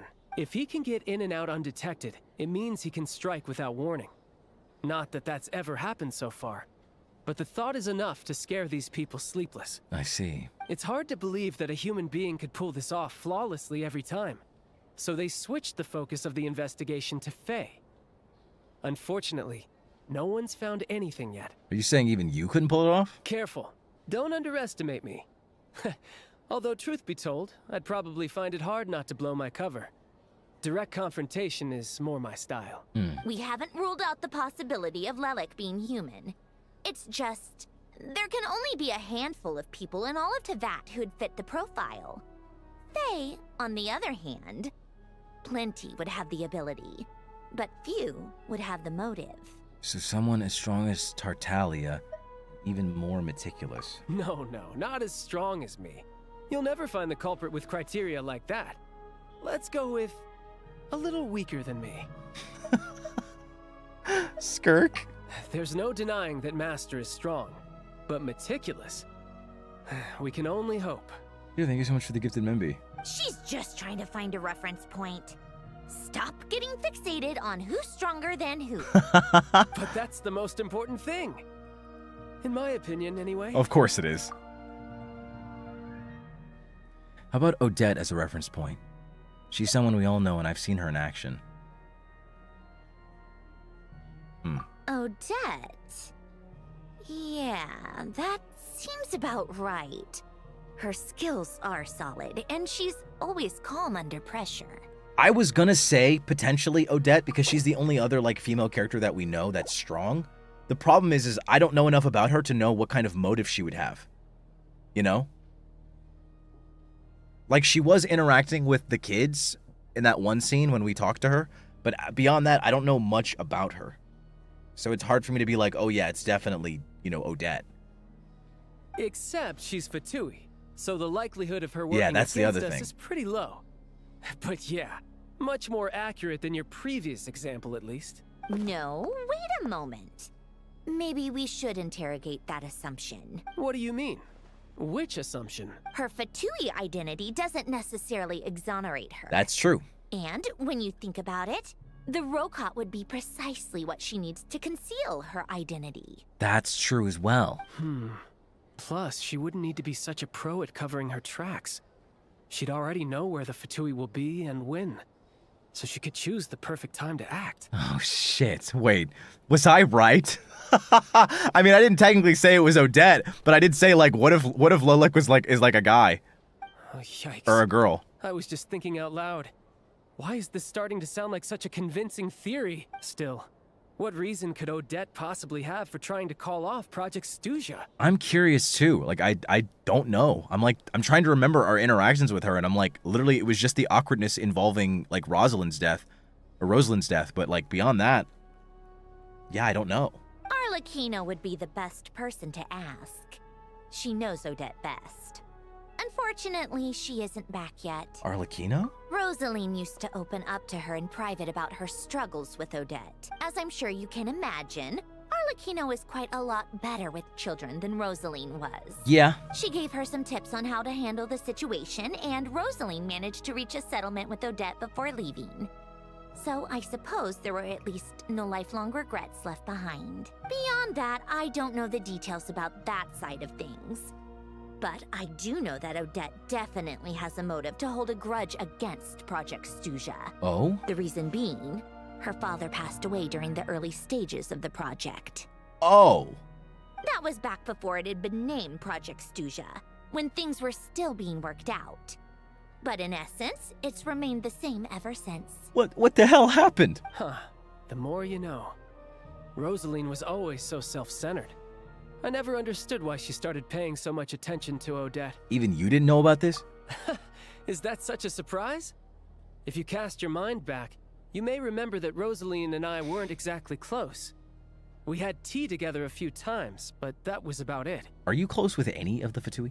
Odette's past is no secret. Her father was a Fatus and her mother was a very famous ballerina. On the surface, it looks like she followed right in her parents' footsteps. But the truth is quite a different story. After her father passed away on a mission, her mother was overcome with grief. She broke her leg during a performance and could never dance again. Odette was only interested in ballet at the time, but this tragedy left the family with both breadwinners gone. They could barely make ends meet. Oh. Per Capitano's policy, family members of Fatui who died in the line of duty had to be appropriately accommodated and provided with adequate assistance. We love Capitano. So, regardless of how Rosaline may have felt about it, it fell to her to resolve the issue of Odette's family's livelihood. In the end, the solution they agreed upon was to have Odette join the Fatui. Right, because the alternative would have been a one-off compensation payment, I guess. In that sense, joining up was definitely the better option. Still, she must have had mixed feelings about it, right? If she doesn't even like the Fatui. Yeah, so she's just there because she's forced. She also wasn't exactly broken up about Rosaline's death, so... It's just a theory. A possibility. But as a motive for Odette to become Lelik, it holds up. That said, I have no idea where Odette's head is at right now, or what her conflict with Rosaline was about. Plenty of people were on bad terms with Rosaline. I have no intention of trying to figure it all out. So Senora actually wanted to mend her relationship with Odette. Yes, but there's not much point in discussing that now. Yeah, true. Fuck that bitch. Yeah, back to Lelik. Since our investigations so far have turned up next to nothing, we've got nothing to lose by trying a new angle. Okay. Funnily enough, Tonya and I had actually made plans to go to the theater tomorrow to watch Odette's rehearsal. Unfortunately, thanks to this Lelik situation, I'll be stuck working overtime again. Oh no, Tonya. Which means you can go in my place. No point wasting the ticket. Plus, you'll get to meet Tonya. Oh my god, he wants to introduce Lumine to his family, guys. Guys! What's the rehearsal for? Spirit Seeker. Quite the classic ballet. It was passed down through Odette's mother's family for generations, though it hasn't been performed in years. But Odette's been practicing it diligently, and it's finally ready for a return to the stage. Excitement is through the roof. Tickets for the official performance sold out long ago. Wow. Tonya's excited for it too. She's desperate to see it no matter what. Personally, it's not really my kind of thing, but since she's my little sister, I had to figure something out. I've actually seen it several times before. The story's pretty straightforward. The lead character follows a trail of clues left behind by a spirit, gradually recovering her memories along the way. It's a tale of love and regret. So not exactly reinventing the wheel, at least by today's standards. But when that classic melody kicks in and the lead character begins to dance, it always gets me. It really is beautiful. Not an easy dance to do justice to, though. I know it's always been Odette's dream to perform this piece, but I'm not sure she's really ready. Damn. In that case, I think that even if she is Lelik, we should wait until her performance is over before we respond. Okay. I'll let you take it from here, comrade. Okay. Take a break. Pick up the pace. Woo! You're doing Act 2, I recommend doing it in one sitting for the best experience. It's roughly 4.5 hours long. I ain't doing that shit right now, dog. You best believe I am not doing that right now. Take a break.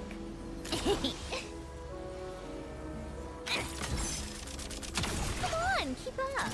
Pick up the pace. I am not doing that right now. I'm just finishing up Act 1.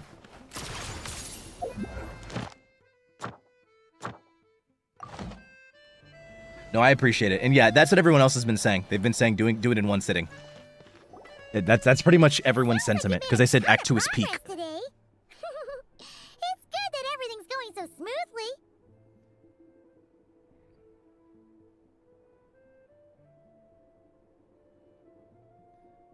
Fanta, you are so tall and talented. Thank you. Sounds like you made a ton. Okay, yeah. Next step is to head back to the theater and get a clear answer from Odette. Could be easier said than done. Either way, Paimon doesn't get the sense that she's a bad person. Sure, she might have done some pretty extreme things, but Paimon bet she has her reasons. I'll probably do it next Gotcha Monday. Maybe this is going too far, but like, with everything she's managed to do so far, wouldn't it make more sense in theory to be even more, you know, heavy-handed? Why leave a letter when she could, well, we know there are plenty of other ways to keep people in line, right? The point is, she could have gone further, but she didn't. So, if it is her, she's got some principles at least. I want to believe in her too. Yeah! Well, all you can do is follow the facts wherever they lead. How are you feeling today? No change, really. But that thing Paimon told you about yesterday? Paimon feels like she can sense it more clearly now. Oh, really? Hearing you talk about your day makes Paimon itch for an adventure. If only she could be there with you so we could experience it all together. Yeah, I wish you could be there too. I'm not used to adventuring alone. But don't worry, we'll get to the bottom of this. Okay. Guess it's just one of those things. Never mind. Paimon will behave herself and keep resting. Yeah. If Odette is Lelek, she may well have inside information on Project SNEZHNAYA. You cosplayed Mona? Her father was involved with the project's early implementation. You mean talking? I love it. Tragically died in the process. Now, she's dedicated herself to bringing it to an end. It's hard to imagine she could have gotten this far without knowing anything at all about the Tsaritsa's true intentions. When she spoke to us as a member of the Fatui, how much did she let on? And how much was she hiding? Only time will tell. Maybe tomorrow everything will be answered. Hey look! It's snowing! Could be a tough day ahead. Make sure you wrap up warm tomorrow. Sorry, I'm a nerd. It's okay. Pretty sure that's all of us here.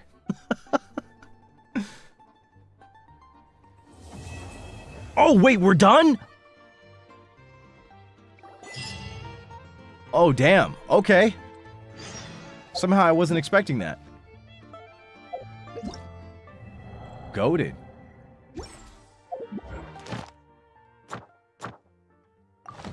Yeah, I would start Act 2 tonight, but I want to give it its own stream, and I also want to start it at a good hour, like my normal time, 8 p.m., instead of starting it at, you know, fucking midnight.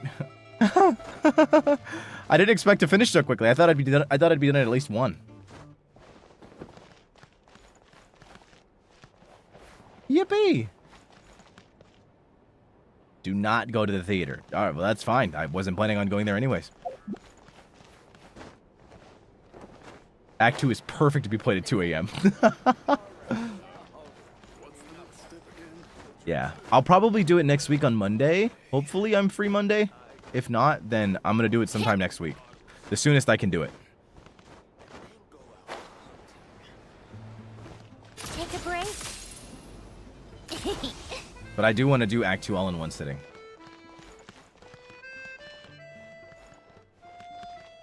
Oh my fucking god, she's fucking dead.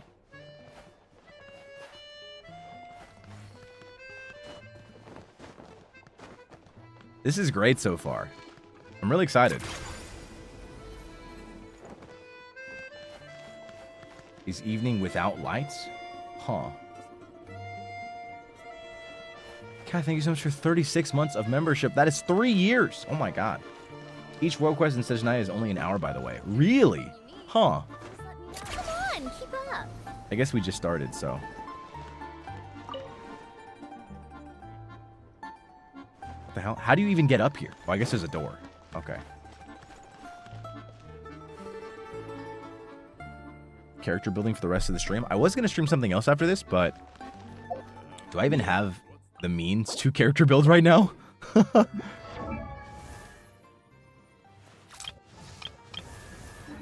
like, bro, I'm broke. I don't have any. I don't like I'm not spending money for forever.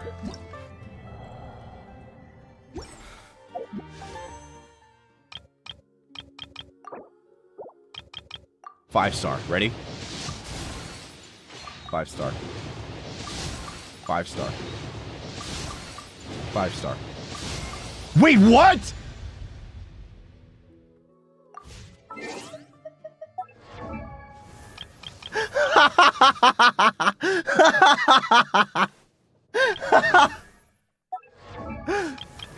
It was ka-ching!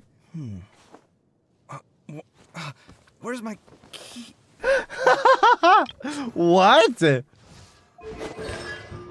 Bruh. Yeah, Mizuki would have been nice. But I mean, I do have Mizuki C1. If nothing else.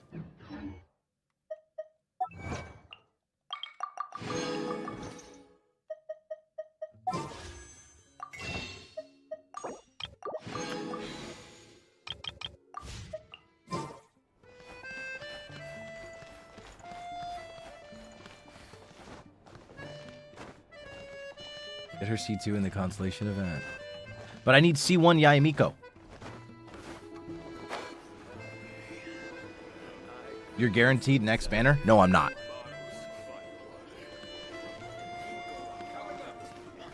When did you start playing Genshin? In 1.0.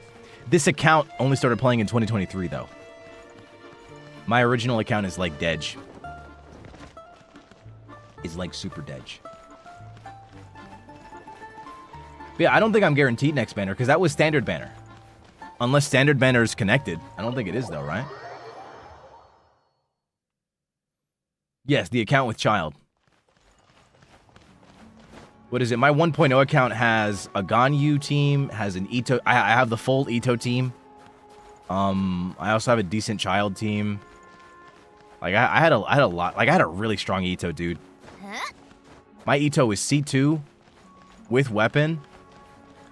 And I think I was running like, it was crazy. I had like 250% crit damage. It was insane. It's not connected? Yeah, no, it's not. It's a bit unfortunate. I like lost that account. I didn't want to start over, but it only makes sense to, you know? Oh, nice. You're 1.0 player. I don't have SNEZHNAYA. Is Yai, Odette, Scoffy, and Raiden a decent enough team? And Raiden? I don't think Raiden is compatible with any of those people. There's probably 4 stars that would be a better option than Raiden, I'm going to be honest with you. I do not have child on this account. I tried to roll for him way back when, but I missed him. You play a lot of games with cute girls? Yeah, you could say that. That's like my motivation in life, actually. Raiden isn't very good in a lot of comps right now. I'm going to be honest with you. There's like almost better choices everywhere. Raiden low-key needs a buff harder than almost any other Archon. Venti got his buff. It's Raiden next. Zhongli could probably use some changes too, but like he's still solid because his shield is still decent. Unfortunately, shields are just kind of worthless right now. I don't think I see anybody run a shield anymore.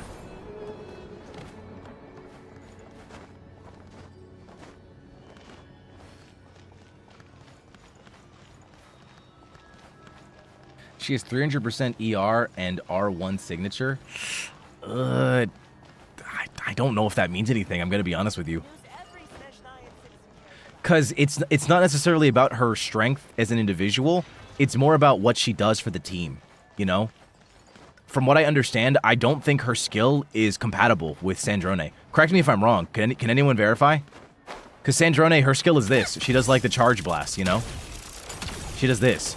And I'm pretty sure that would work if Sandrone's attacks were like single attacks. But I don't think... Come on, keep up. I don't think it's compatible.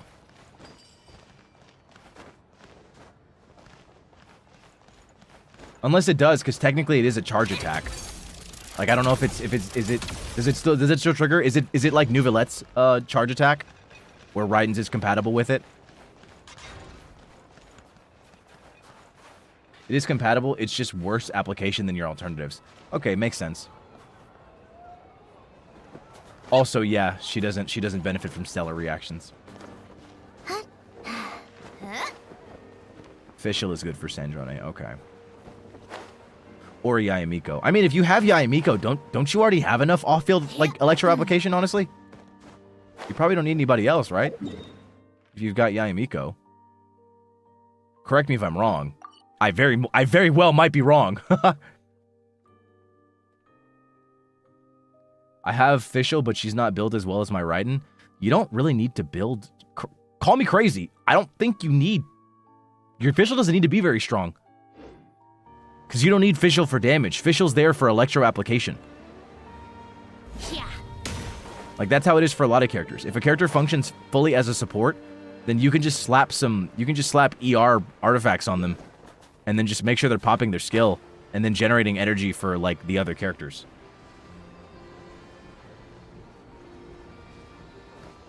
Yeah, you could also just run Alosha, who's literally free. I gotta get out of here. I'm gonna end up starting a quest, and I'm gonna be mad.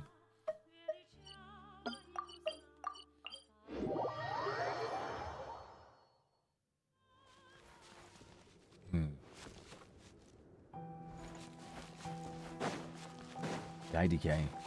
I haven't actually used this team. How do I use this team, by the way? I actually don't know. Unlock the top right statue. I'm afraid of going any further than the story because I'm afraid I'm going to start a world quest and then I'm going to be pissed and locked into like 40,000 hours of dialogue.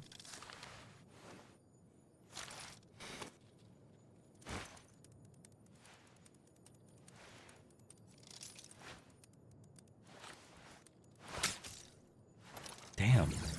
Why are you slapping her? I was almost at a Primos. I got her on a single pull. Hard pity. I need to farm artifacts for Odette at some point.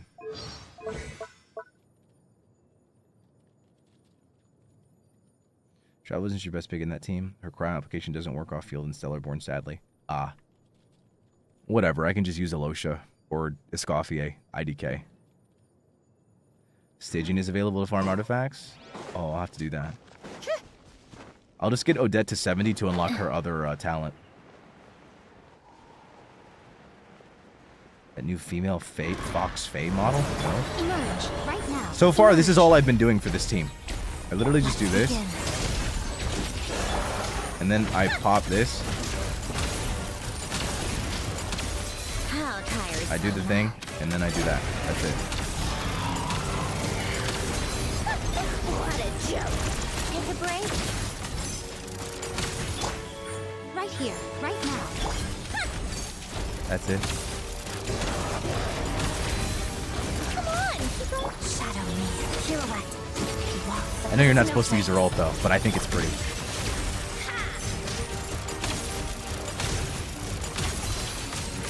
Right here. Right now. Traveler's just there to look pretty. How tiresome. Damn, bro, you're dead. Okay, I'm not using that team again. I changed Traveler out for a healer. Okay. Works for me, I don't mind. Chi-Chi would have one-shot that boss.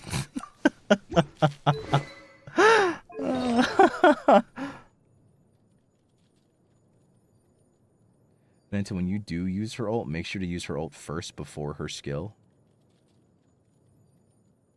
Sandrone? Okay, so Stygian.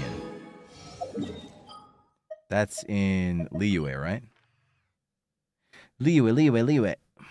Where is it? Here it is.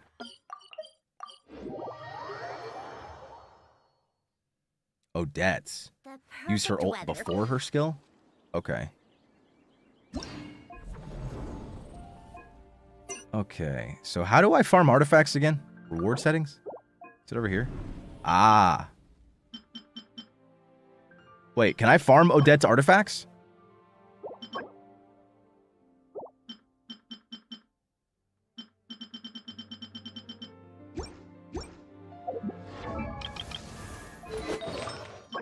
Heart of the Furnace?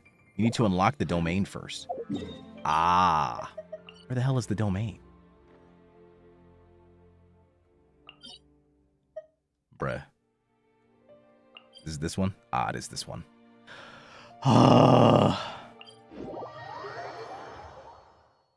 Oh, you're telling me I have to play the game? Come on, keep up. Okay, guys. Genshin just locked character progression behind story quests. How do we feel about that?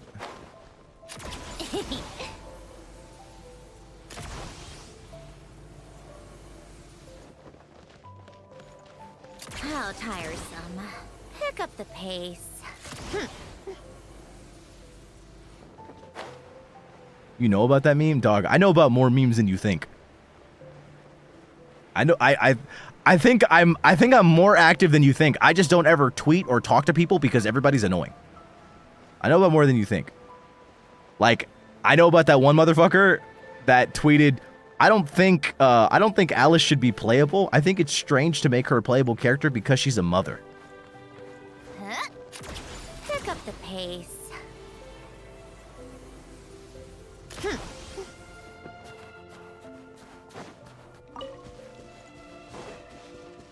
It was like Genshin World or something like that. I don't remember. I thought you were actually asking. No, that is a joke. What the fuck is that logic? Yo, trust me, they got flamed hard for it, and nobody has forgotten it. Oh, you know what I was also there for? You know what I was also there for? I was there in the HSR fandom when what's her name? Who was the break character that nobody gave a fuck about because Firefly was just better in every single way? What was her name again in HSR? The one with the ninja star? Rappa. When Rappa dropped, so for those that don't know, on Twitter, it's like a common thing that whenever a new character drops, there's always like somebody that makes an account called like Rappa Daily or like Timely Rappa or, you know, something like that, you know, like, so, or Daily Rappa, something like that. And what is it? When Rappa was coming out, they made a Rappa, like a Daily Rappa account, and basically the account consisted of multiple mods that usually were identified by emojis, and one of the emojis, like one of the mods, literally made a tweet that said, "Dang, it sucks that I'm gonna have to skip Rappa. Is anybody else gonna unfortunately have to skip her?" And like everybody flamed the fuck out of the account because it was like, brother, what do you mean you're skipping your Daily Rappa? Why are you skipping Rappa? It was like, why are you skipping Rappa? Your Daily Rappa. For cake, strong coffee, and getting lost in a good book.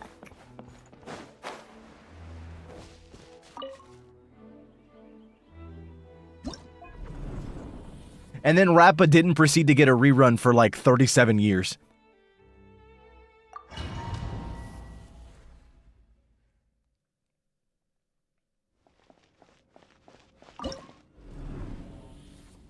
It was truly, truly, truly incredible. Oh man, yeah, no, there's a lot of funny things that happen in the Genshin fandom on Twitter. I think the one that always gets me though is the like actual stupid people that genuinely believe that the game shouldn't have a skip button. I think it's the stupidest shit ever. It's the dumbest thing in the world.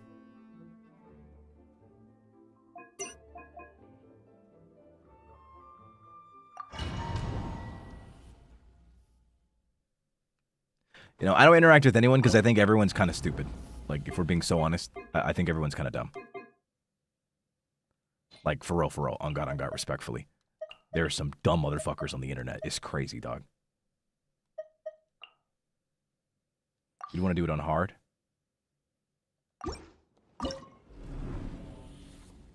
How do I change that?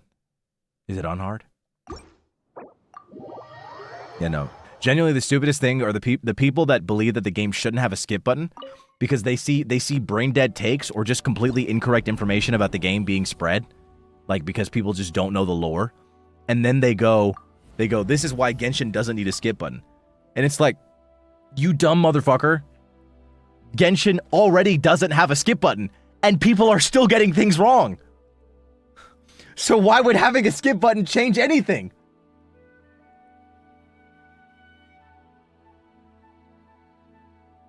Like, literally, there's already not a skip button, and people are still getting things wrong. So, like, why would it matter? What would be the problem?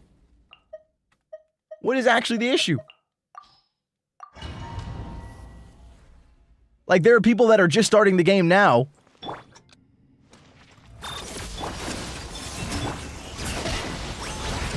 Observe. Night falls. Close your eyes.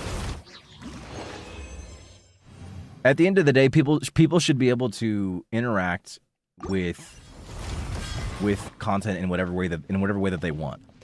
Yeah, you could argue like, oh, but Genshin's whole appeal is its story. Like, if you're not playing the story, then like, what's the point? Bro, I've heard people say this about HSR. I've heard people say this about Final Fantasy XIV. Everybody has something that they enjoy about a game. The option of it existing does not mean that you have to use it. It really is just that simple. Just because it exists for somebody else doesn't mean that you have to interact with it. You literally don't have to use the skip button. They literally make it seem like the existence of a skip button is implying that Hoyo is like forcing them to use it. It's the weirdest shit ever. And this is from somebody that doesn't skip and actually, like, you know, plays the game and pays attention. And I'm actually pretty well informed in the lore, even if I do forget details and mess things up a lot. You know? So, it says a lot. Besides, there could be any number of reasons why you skip. It's not just because you're not interested, but not being interested in the lore is also a completely valid reason to skip.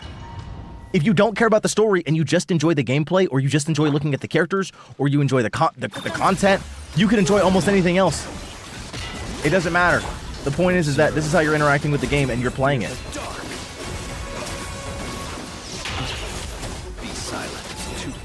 Yes, I'm done with the Archon quest for the day. I finished Act 1. I'm just doing some post chats. Doing stuff.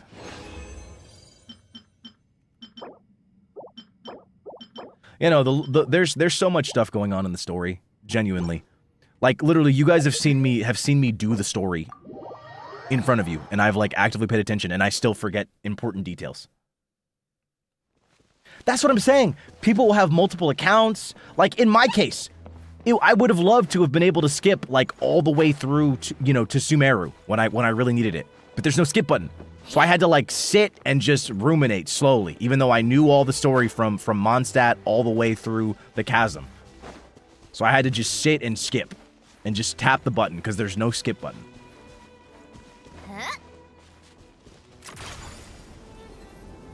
Like, it's really annoying, bro. Hi, thank you so much for the gifted Memby. Are these C6 characters? No. No. Not a single C6 character on that team, actually. I think my Flints is C0. My Columbina is C0. My Anefa might be C1? I don't actually know. No. C0, C0, C0. My Shallonen is C2. And then everybody is R1. Everybody has their weapon.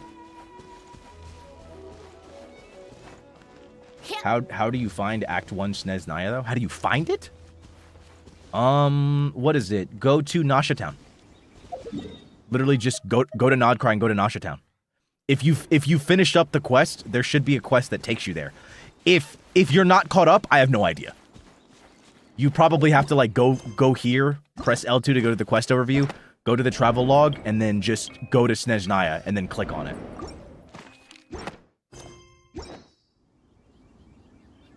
Oh, you're asking how I liked it. Oh, fuck.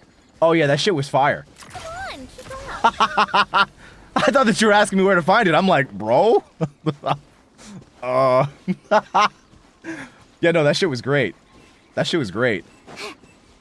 Honestly, I'm walking around and still playing because I'm like discussing it. Take a break.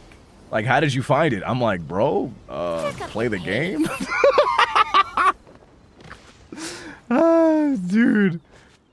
Oh man, I can't read, dude. Anyways. How tiresome. No, it was really fun. Honestly, I think, crazily enough, as good as the story was, and like how good the writing is, genuinely what makes the story so much more engaging, funnily enough, isn't even writing or any of that stuff. It's the game, like itself. The camera work, the improved camera work, the models being more animated, you know, the interesting angles, and just the new animatics that they're doing, like the shapes and stuff, the pop-up boxes of the characters. Every character just feels so much more expressive. There's so much more movement. I feel like you can see so much more of the characters' personalities with the way that they talk, you know? Like, the voice acting was already top tier, but now the game doesn't have to be just carried by its VAs and the cutscenes. Now just the regular in-game, like, engine cutscenes are just so good. Like, it's feeling less and less like a visual novel, if that makes sense.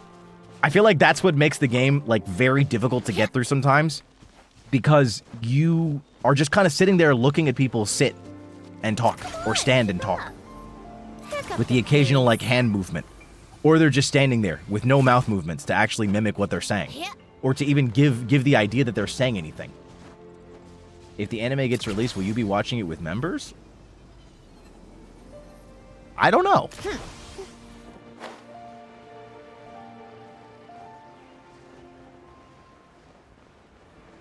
Yeah, no, genuinely, that in and of itself makes the story so much more enjoyable.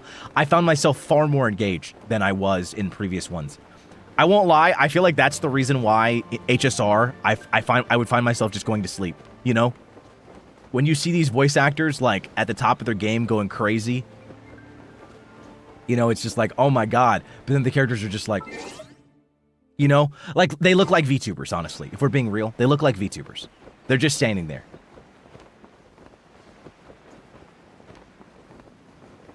You know, like, bro, please do something. You're poking them with a stick. Hit me with the default dance or something, Sunday. Please, bro. I need it. I'm gonna fall asleep listening to this. You guys' voices are really nice, and I'm gonna fall asleep, you know?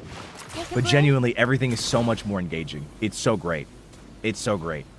But on to the actual story, yes, I'm very excited. I think it just feels kind of surreal to actually just be in SNEZHNAYA. Because not only am I caught up with everyone else, but it kind of just feels like it's what we've been waiting for, you know? So I'm just kind of wondering what's going to happen. Honestly, though, I'm guessing so we've seen Act 2. So we've got a couple story beats that are happening right now. We've got Lelik, a member of the Rokot that is going around doing all kinds of crazy shit in order to convince, like, politicians and other, like, you know, rich people to vote against continuing Project SNEZHNAYA. And we are now suspecting that it is Odette, because she has motivations tied to, like, her father's death, with, like, when Project SNEZHNAYA first began, and also affected her mother. So, like, her family situation in her life has been deeply affected by Project SNEZHNAYA. So she has a motive, and she seems like the type of person that would, you know, be capable of it. She's a skilled fighter. You know, she works in the Fatui. She's kind of just got everything at her disposal to be able to perfectly do all of it. So, you know, we're kind of leaning towards that. So there's that going on. But then there's also this whole thing with Paimon and her kind of recovering now and being able to sense this energy from the same place that Mitya was talking about. Oh my god. Oh my goodness. Sorry. that Mitya was talking about, where Project SNEZHNAYA and all the energy is being held, and how there's like how the Project SNEZHNAYA is about harnessing like the power of stellar linchpins, and we know now that stellar linchpins are like they're related to a descender's power. Thank you for the bless yous. So like there's that. So honestly, the vibe that I'm getting is that we're gonna find out something about Paimon and her relationship to either the Heavenly Principles / the Shades / Asmodee, or it could be that this is going to be a preceding issue, but we won't make any final judgments about Paimon because there will be nothing to directly, explicitly point in her direction, which, you know, is likely to happen, and we won't find out more about Paimon's origins until much later, probably more towards Conria, especially when we start meeting more of the Shades, because I imagine we're eventually going to meet more of them, because technically we've already spoken to Renova. We just haven't, like, met her. But I wouldn't be surprised if one of the Shades appears in Act 2. Well, not in Act 2 specifically, but I think soon in the story. I'll say that. Mainly because that's kind of what it feels like. If my theory is correct, that... I mean, it's not even really a theory at this point. I feel like most people would agree that, like, Paimon has some connection to...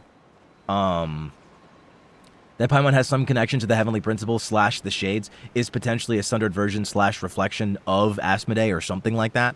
I'm like positive. It's just gotta be. She's too sus, bro. She's too sus. Do you think Paimon is Asmodee in disguise? I don't think so. I don't think she's Asmodee in disguise. My theory was that she's like a sundered version of Asmodee. Like she's like some like lesser version, you know, like kind of like a Lesser Lord Kusanali to Greater Lord Ruka Nevada type beat. But like sundered. I don't really know how to explain it. But what I'm thinking is that maybe Guoba? Oh, true. Just don't get spoiled, bro. Other Genshin CCs get spoiled even before playing the SNEZHNAYA AQ. Don't worry, dog. I'm chilling. I just don't really go on Twitter. I've always thought she's Asmodee, but this makes sense. I mean... her being Asmodee is completely valid. That's a completely valid theory. You know? I completely get it. I guess what I'm thinking is that if Paimon is indeed connected to the Heavenly Principles / Shades of the Heavenly Principles, and she's deeply affected by whatever's going on, and she can sense this power in SNEZHNAYA, I'm thinking one of the Shades is going to come out. I don't know who, but considering in the trailer... like if they're potentially setting a trap, like if her goal really is to set up a trap, and she's working with Rhine-Daughter to devise a plan to take down Renova for revenge of, you know, the transgressions done to her people, I wouldn't be surprised if Renova is the one that shows up. Because why would it be Rhine-Daughter, you know? Like, why would Rhine-Daughter show up if she's literally talking to the Tsaritsa? If the Tsaritsa's literally in leagues and talking to Rhine-Daughter, you know? And then Easteroth, I don't know. I don't have any reason to think that it's Easteroth, because Easteroth don't fuck with nobody. Also, pretty sure Easteroth is just Venti. Like, let's be honest. Like you know? Like they got some weird shit going on. I don't Easteroth is doing some other shit. You know? Oh, by the way, I know you'd rather have chat on, but when you do Act 2 for... By the way, you don't have to tag me. I can read. Are we walking to SNEZHNAYA? No, I've already done the quest. I'm just walking around. Will you be doing Jubai's quest? Perhaps I'll do it after Act 2.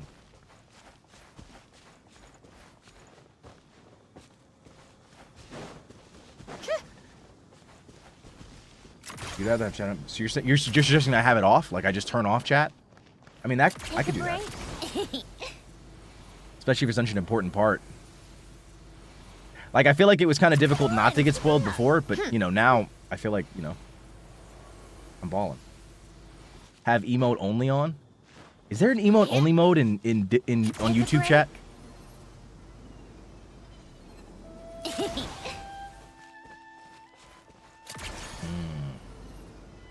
Everybody's like, is this guy doing Act 1? I'm already done with Act 1. Come on, keep up. A lot of people have been spoiling. Like in my chat, they've been spoiling. I mean, so here's the thing about spoilers in my chat. The problem is that you can only spoil me if I already know what's gonna happen. Come on, keep up. Pick up the pace. If you drop some information in chat, I'm literally just gonna assume that you're theorizing too.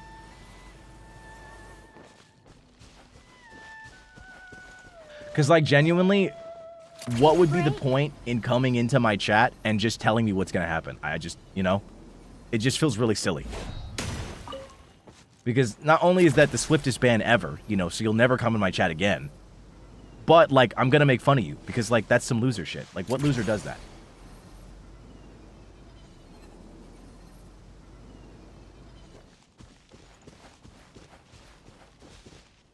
You do be having detailed theories. That's what I'm saying. You know what I'm saying?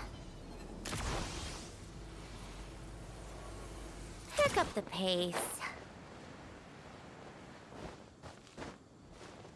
Like, I'm like, if somebody just drops one fact, I'm not even going to take it as a spoiler. Because it's just like, oh, okay, I already theorized that. Take a break. It's like, and I was pretty sure that I was right. Honestly, if you drop a spoiler in my chat, you just proved how stupid you are. You're kind of dumb. When are you going to do Act 2? Probably sometime next week. I saw a CC get spoiled by Dotori appearing in 6.2 at the beginning of their stream. What the fuck? Bro, that's crazy. But see, me, I don't let that happen because I'm too smart. I've already theorized that. I already theorized that that was going to happen anyways. Like, I literally... Bro. I'm telling you, Genshin's writing is good, but it's not... It's not so hardcore that it's that difficult to figure out. You know what I mean? You know what I mean? Like, it's good writing. Like, the writing isn't bad by any stretch.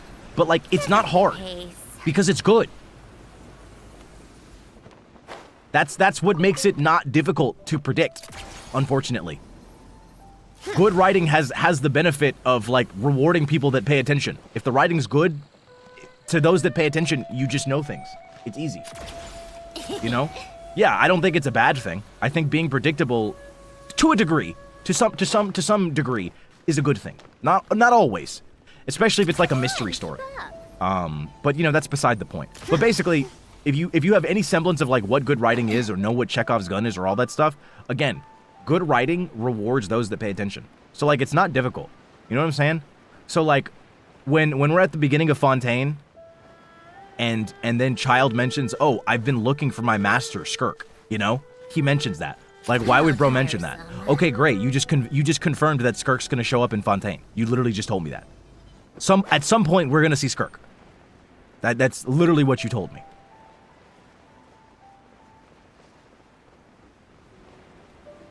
Like, you could not have been more clear. Okay, so now Skirk's gonna show up in Fontaine somewhere. I don't know when, but Skirk's gonna show up. And then it's like, oh, okay, we're looking for Child. He's in the Fortress of Meropide. But suddenly, no one can find him, and the only way he could have escaped would be if he swam out, you know, in the deepest part of the fortress, where the pressure buildup would have been so terrible that he would probably be ripped apart by the waters. Oh, okay, so he fell back into the abyss, and is with Skirk right now, in the abyss.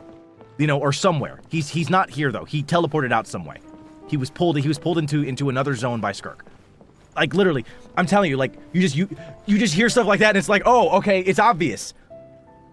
It was the same with Nodcry. It's like, oh, where's Dottore? We don't know where he is. Oh, really? You don't know where he is? It's like, yeah, we told him to leave because there's too many Fatui members in one area, but we don't know where he is. Oh, really? You don't know where he is? Gee, I wonder if he's hiding out somewhere. You know? It's they say stuff and it's like, am I just supposed to ignore this? I'm not going to. Take a break.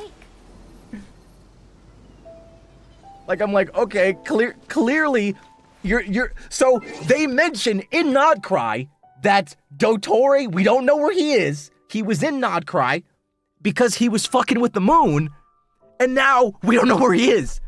It's like, oh gee, I wonder what's gonna happen. Come on, keep up. Pick up the pace.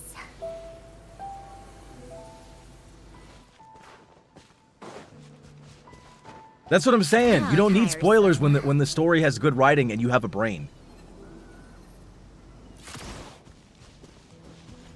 Okay, theories aside, how would you want the story of SNEZHNAYA to go based on what lore you currently know?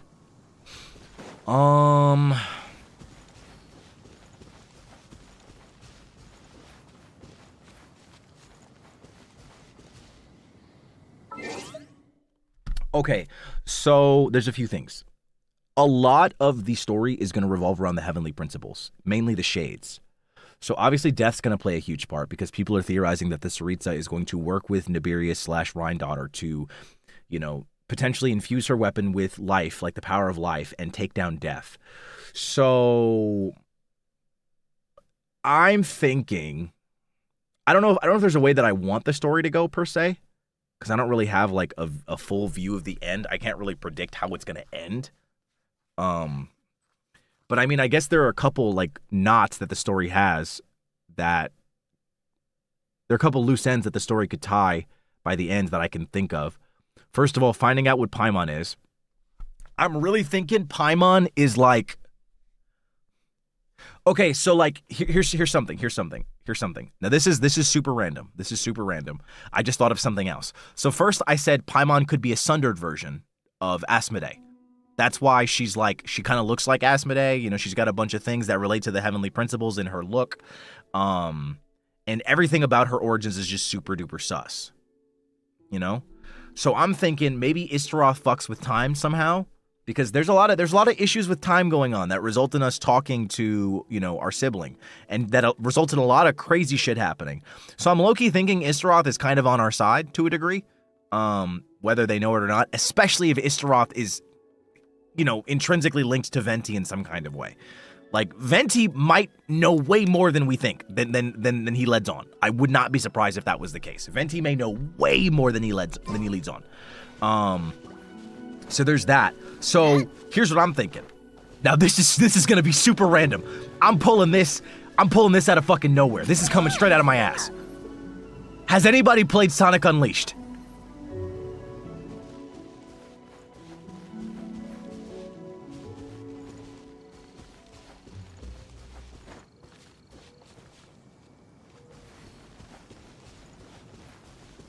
Okay.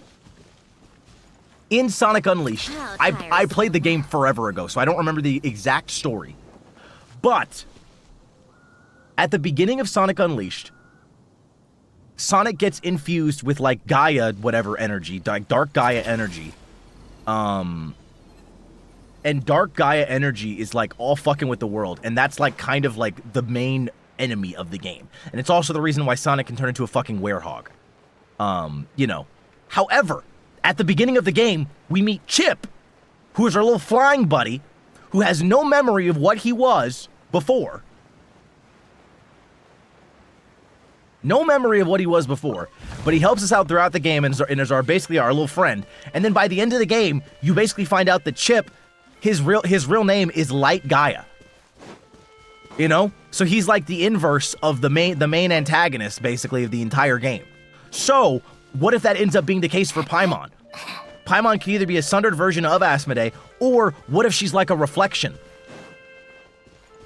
Where like she's potentially like because of some shit that Istaroth does, you know.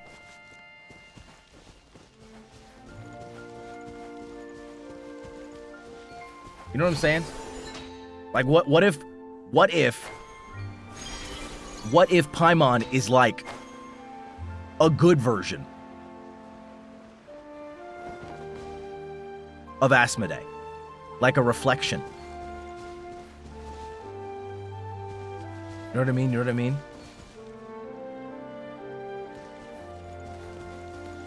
Exactly. Like if Asmodee was like sundered to a degree, like if Asmodee was sundered and like split up due to like some time shit that Istaroth pulled off, then what if like there's like a piece of her that's like good and still related to the heavenly principles? I don't really know how to explain it. I don't know enough. But I wouldn't be surprised if Paimon is like a reflection or like some kind of, I don't know, sundered version of Asmodee. I'm not quite sure. But she's related to the heavenly principles / Asmodee in some meaningful way. She's gotta be, dog. She's gotta be. The other thing too that adds to this is the fact that if in the Temple of Space and Time quest it was confirmed that Asmodee's new master is the Abyss Twin, it would be even more fitting because a huge motif of this game has been like reflections and, you know, having, you know, two sides, two personalities and all that shit. You know, especially with the whole twins thing. So it would make even more sense that if Asmodee is serving Ether, who is the Abyss, or the Abyss Twin in this, because I say Ether because I'm playing as Lumine, then it would make even more sense that a good/light version of Asmodee would be serving us. Even though she's not serving us, she's our friend, but you know what I mean. You know what I'm saying? It's all a reflection. We're a reflection of each other.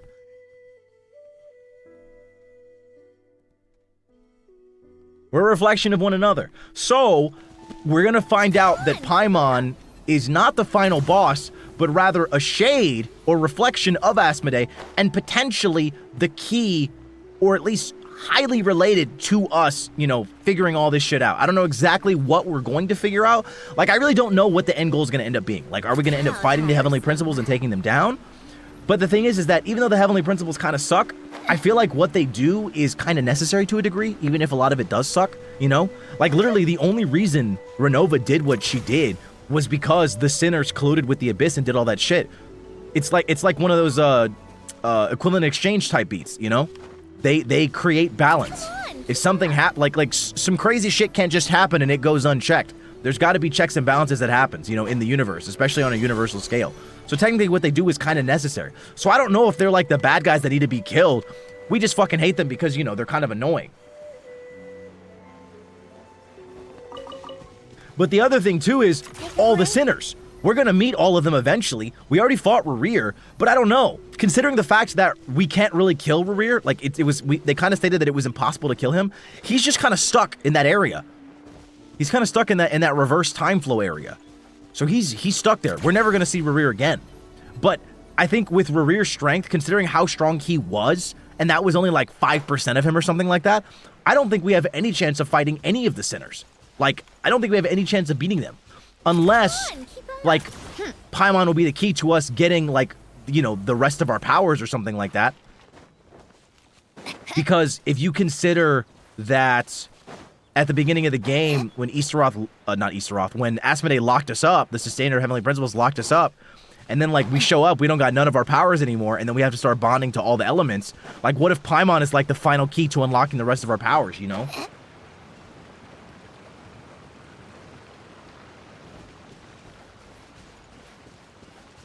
So is Renova associating Paimon with Asmodee as a singular entity rather than separate?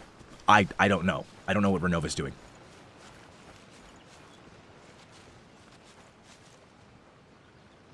So I don't know. My stuff is all over the place, but, like, you know, I'm just thinking. I'm thinking about a lot. I'm thinking about typical story directions, and I'm thinking about typical tropes, and I'm thinking about all the stuff that I know.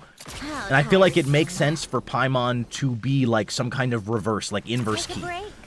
If we have if we have the Abyss Twin and then we have us, and then Asmodee is serving the Abyss Twin, it would make sense that Paimon is the inverse of Asmodee.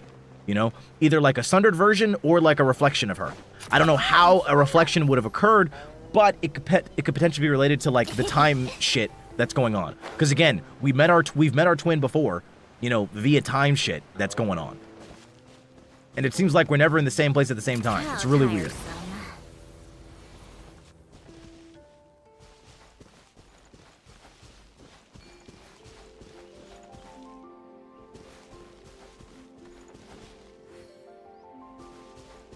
I don't really think Istaroth is going to be the main focus of SNEZHNAYA. I don't think Istaroth's going to be the main focus at all.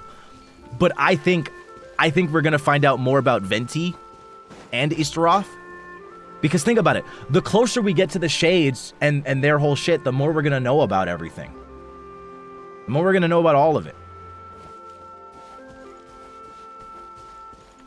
I think we're just slowly going to find out more and more about the Shades. Pick up the pace.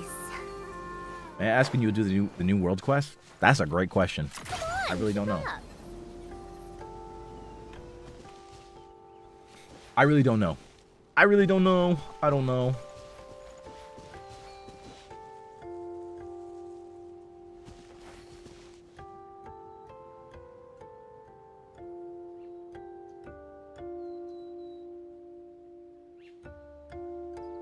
Yeah, IDK. There's a lot of thoughts. There's a lot of thoughts in my brain, and it's hard to really, like, reconcile them, you know?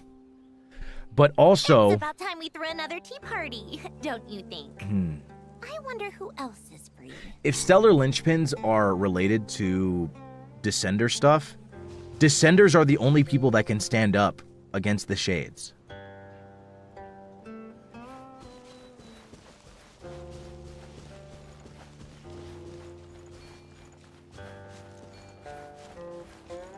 Actually, you know what would be kind of crazy? You know, so Rhine-Daughter ate Nibirius and basically became the new Shade of Life. What if the Tsaritsa tries some shit like that with Renova?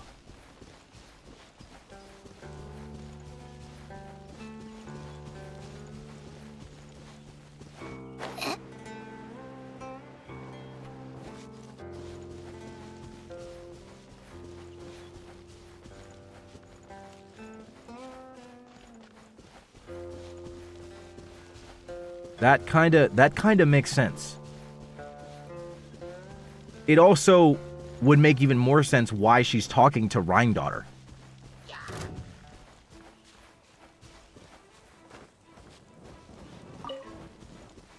Like, Rhine-Daughter ate Nibirius and became a Shade.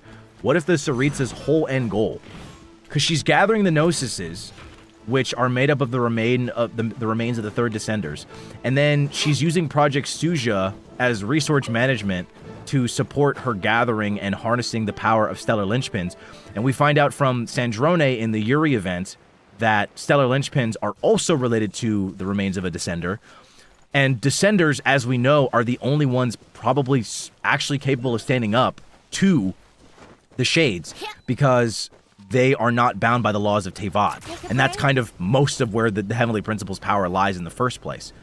So, in that case, it wouldn't be the craziest thing to say that she's gathering the Gnosis and she's trying to use Project Stuja to harness the power of the stellar linchpins to kind of almost pull Renova where she is. Maybe that's why she's also working with Rhine-Daughter to get Renova there so that she can fuck with her and then potentially eat her and become the new Shade of Death. And then maybe she's going to use her new power as the Shade of Death to potentially reverse what she did? But I don't know. I don't even know if that's possible at this point. But maybe she's just doing it as a form of revenge because she's just like, fuck you and fuck everything you stand for.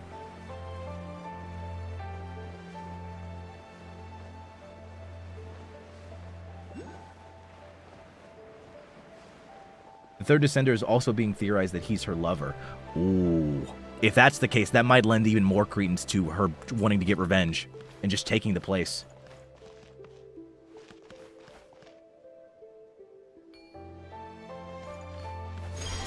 Yeah, I don't know. That would kind of make sense. If I'm just saying, if we know that Rhine-Daughter ate Nibirius, and that's a thing that can actually happen, then it would make sense that the Tsaritsa's doing that, you know?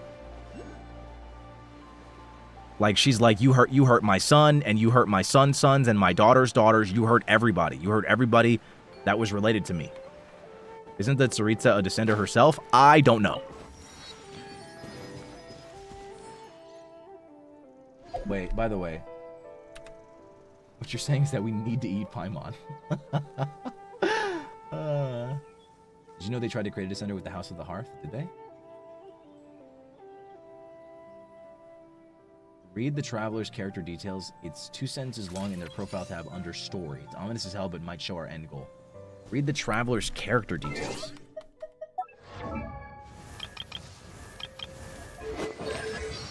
Traveler's character details?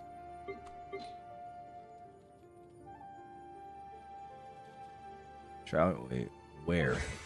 Where's that? Story?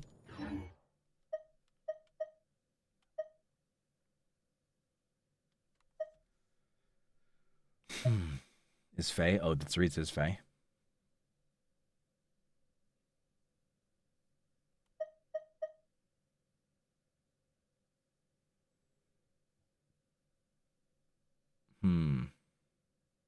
There's so much braining to do, bro.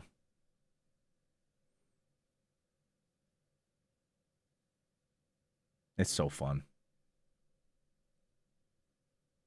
It's not confirmed whether she's Fae or human. Well, I mean, those ears kind of point to her not being human. Oh my god, I just realized SNEZHNAYA looks so fucking cute with this expression. My goodness. Okay, where am I looking? Story, you said? How do I find that? How do I find what you're talking about? Read the Traveler's character details. It's 2 sentences long. Is it in the archive?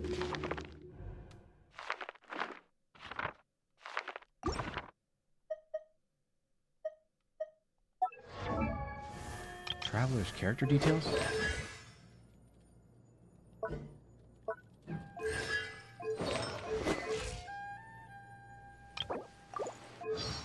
What?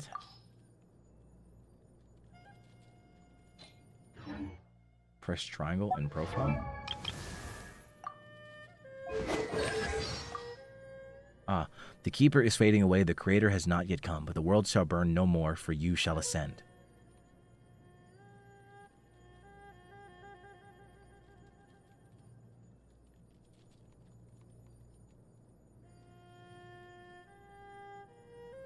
But the world shall burn no more, for you shall ascend. The keeper is fading away, the creator has not yet come. The world shall burn no more, for you shall ascend.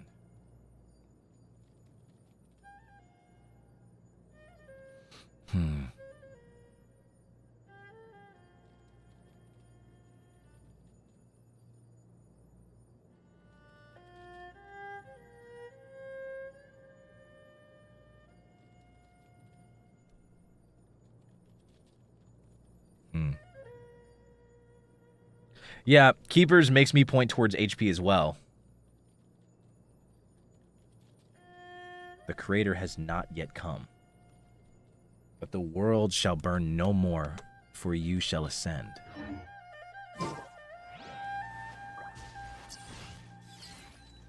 Oh, man. Oh, man. How are you? I'm doing great. Nibelung, we don't know where he is. He disappeared 500 years ago. Yeah. That seems pretty explicit to me what they're talking about. What do you think they're talking about? Take a break. It says, for you shall ascend. So the traveler's going to ascend.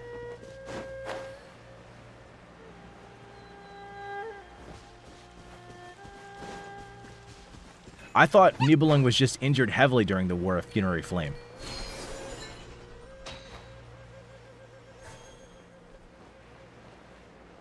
I don't remember him dying. Maybe I'm crazy. I'm probably crazy. He was killed. Okay. Who was you?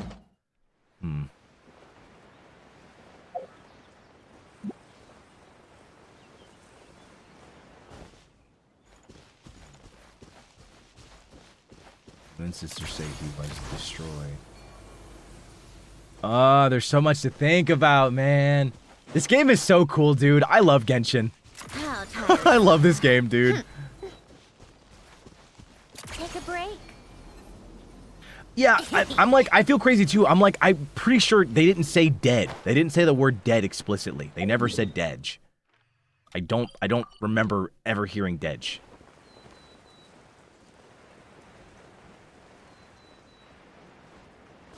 Cracked, I've heard his Nibelung is that guy with the afro that appears before each region in the event.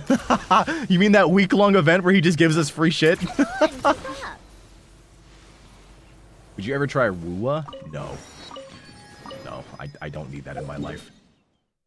Does creator mean the first descender or something? That's a great question, honestly. Wait, what are these rewards they're talking about?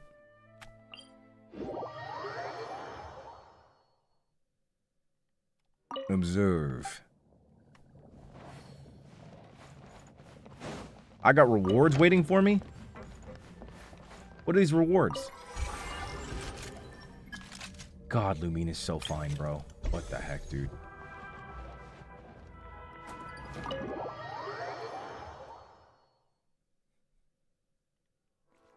What? Now these will come in handy. The crystal?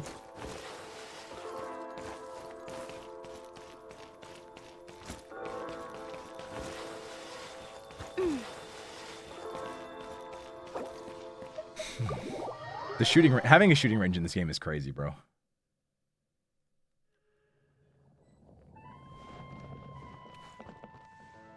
Welcome to the... Oh, God. Oh, is that literally what oh, that was literally it. Okay. SNEZHNAYA Adventure Journal Rewards?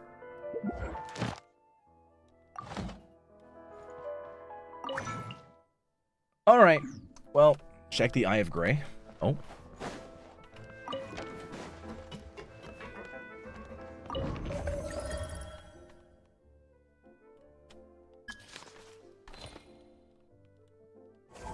Oh.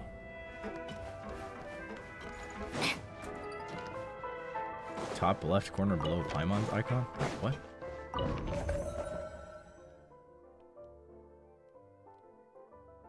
You hold down L1. Oh! Oh my god. Yo! Yo! Life is so good. I love free stuff.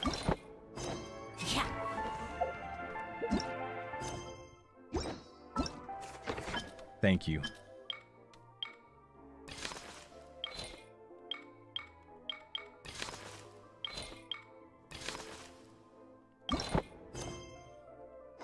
Okay. All right. Well, I will stop now. I will stop for now.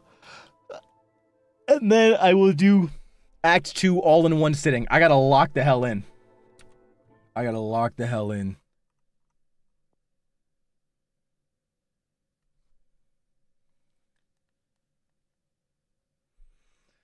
But thank you so much for watching. I love Genshin Impact. This game is so awesome. I'm streaming again after this. I'm writing VantacrowBringer. So, yeah. Monday. Should be Monday. If I can't do Monday for whatever reason, I may not be able to. If I can't, then it'll be next week still. I'll put it in my schedule. Don't worry. But I'm writing VantacrowBringer. So, thank you guys for streaming. Thank you guys for watching, for streaming. Yeah, actually, thank you for streaming. You know about the Genshin Crunchyroll collab going on? No? What? What are you talking about?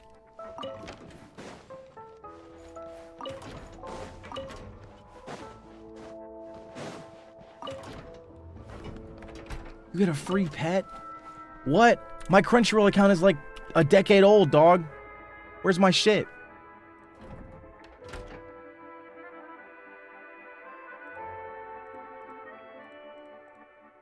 I like music. In fact, I've taught myself to play many different instruments. You don't believe me? Find me a piano, and I'll show you a thing or two. What? You get a free gadget pet if you remember? Damn, okay. I'll do it later. I'm gonna take a break really quick, and then I'm gonna play Fields of Mystria. Alright? I'm writing into Vanta. See you guys later. Thank you so much for watching. Do you need to have a paying membership for that? I'll find out. For now, I'm balling. See you later. And by later, I mean like 10 minutes. Bye-bye. Don't forget that you're cool. Act 2 soon. All right. Bye-bye.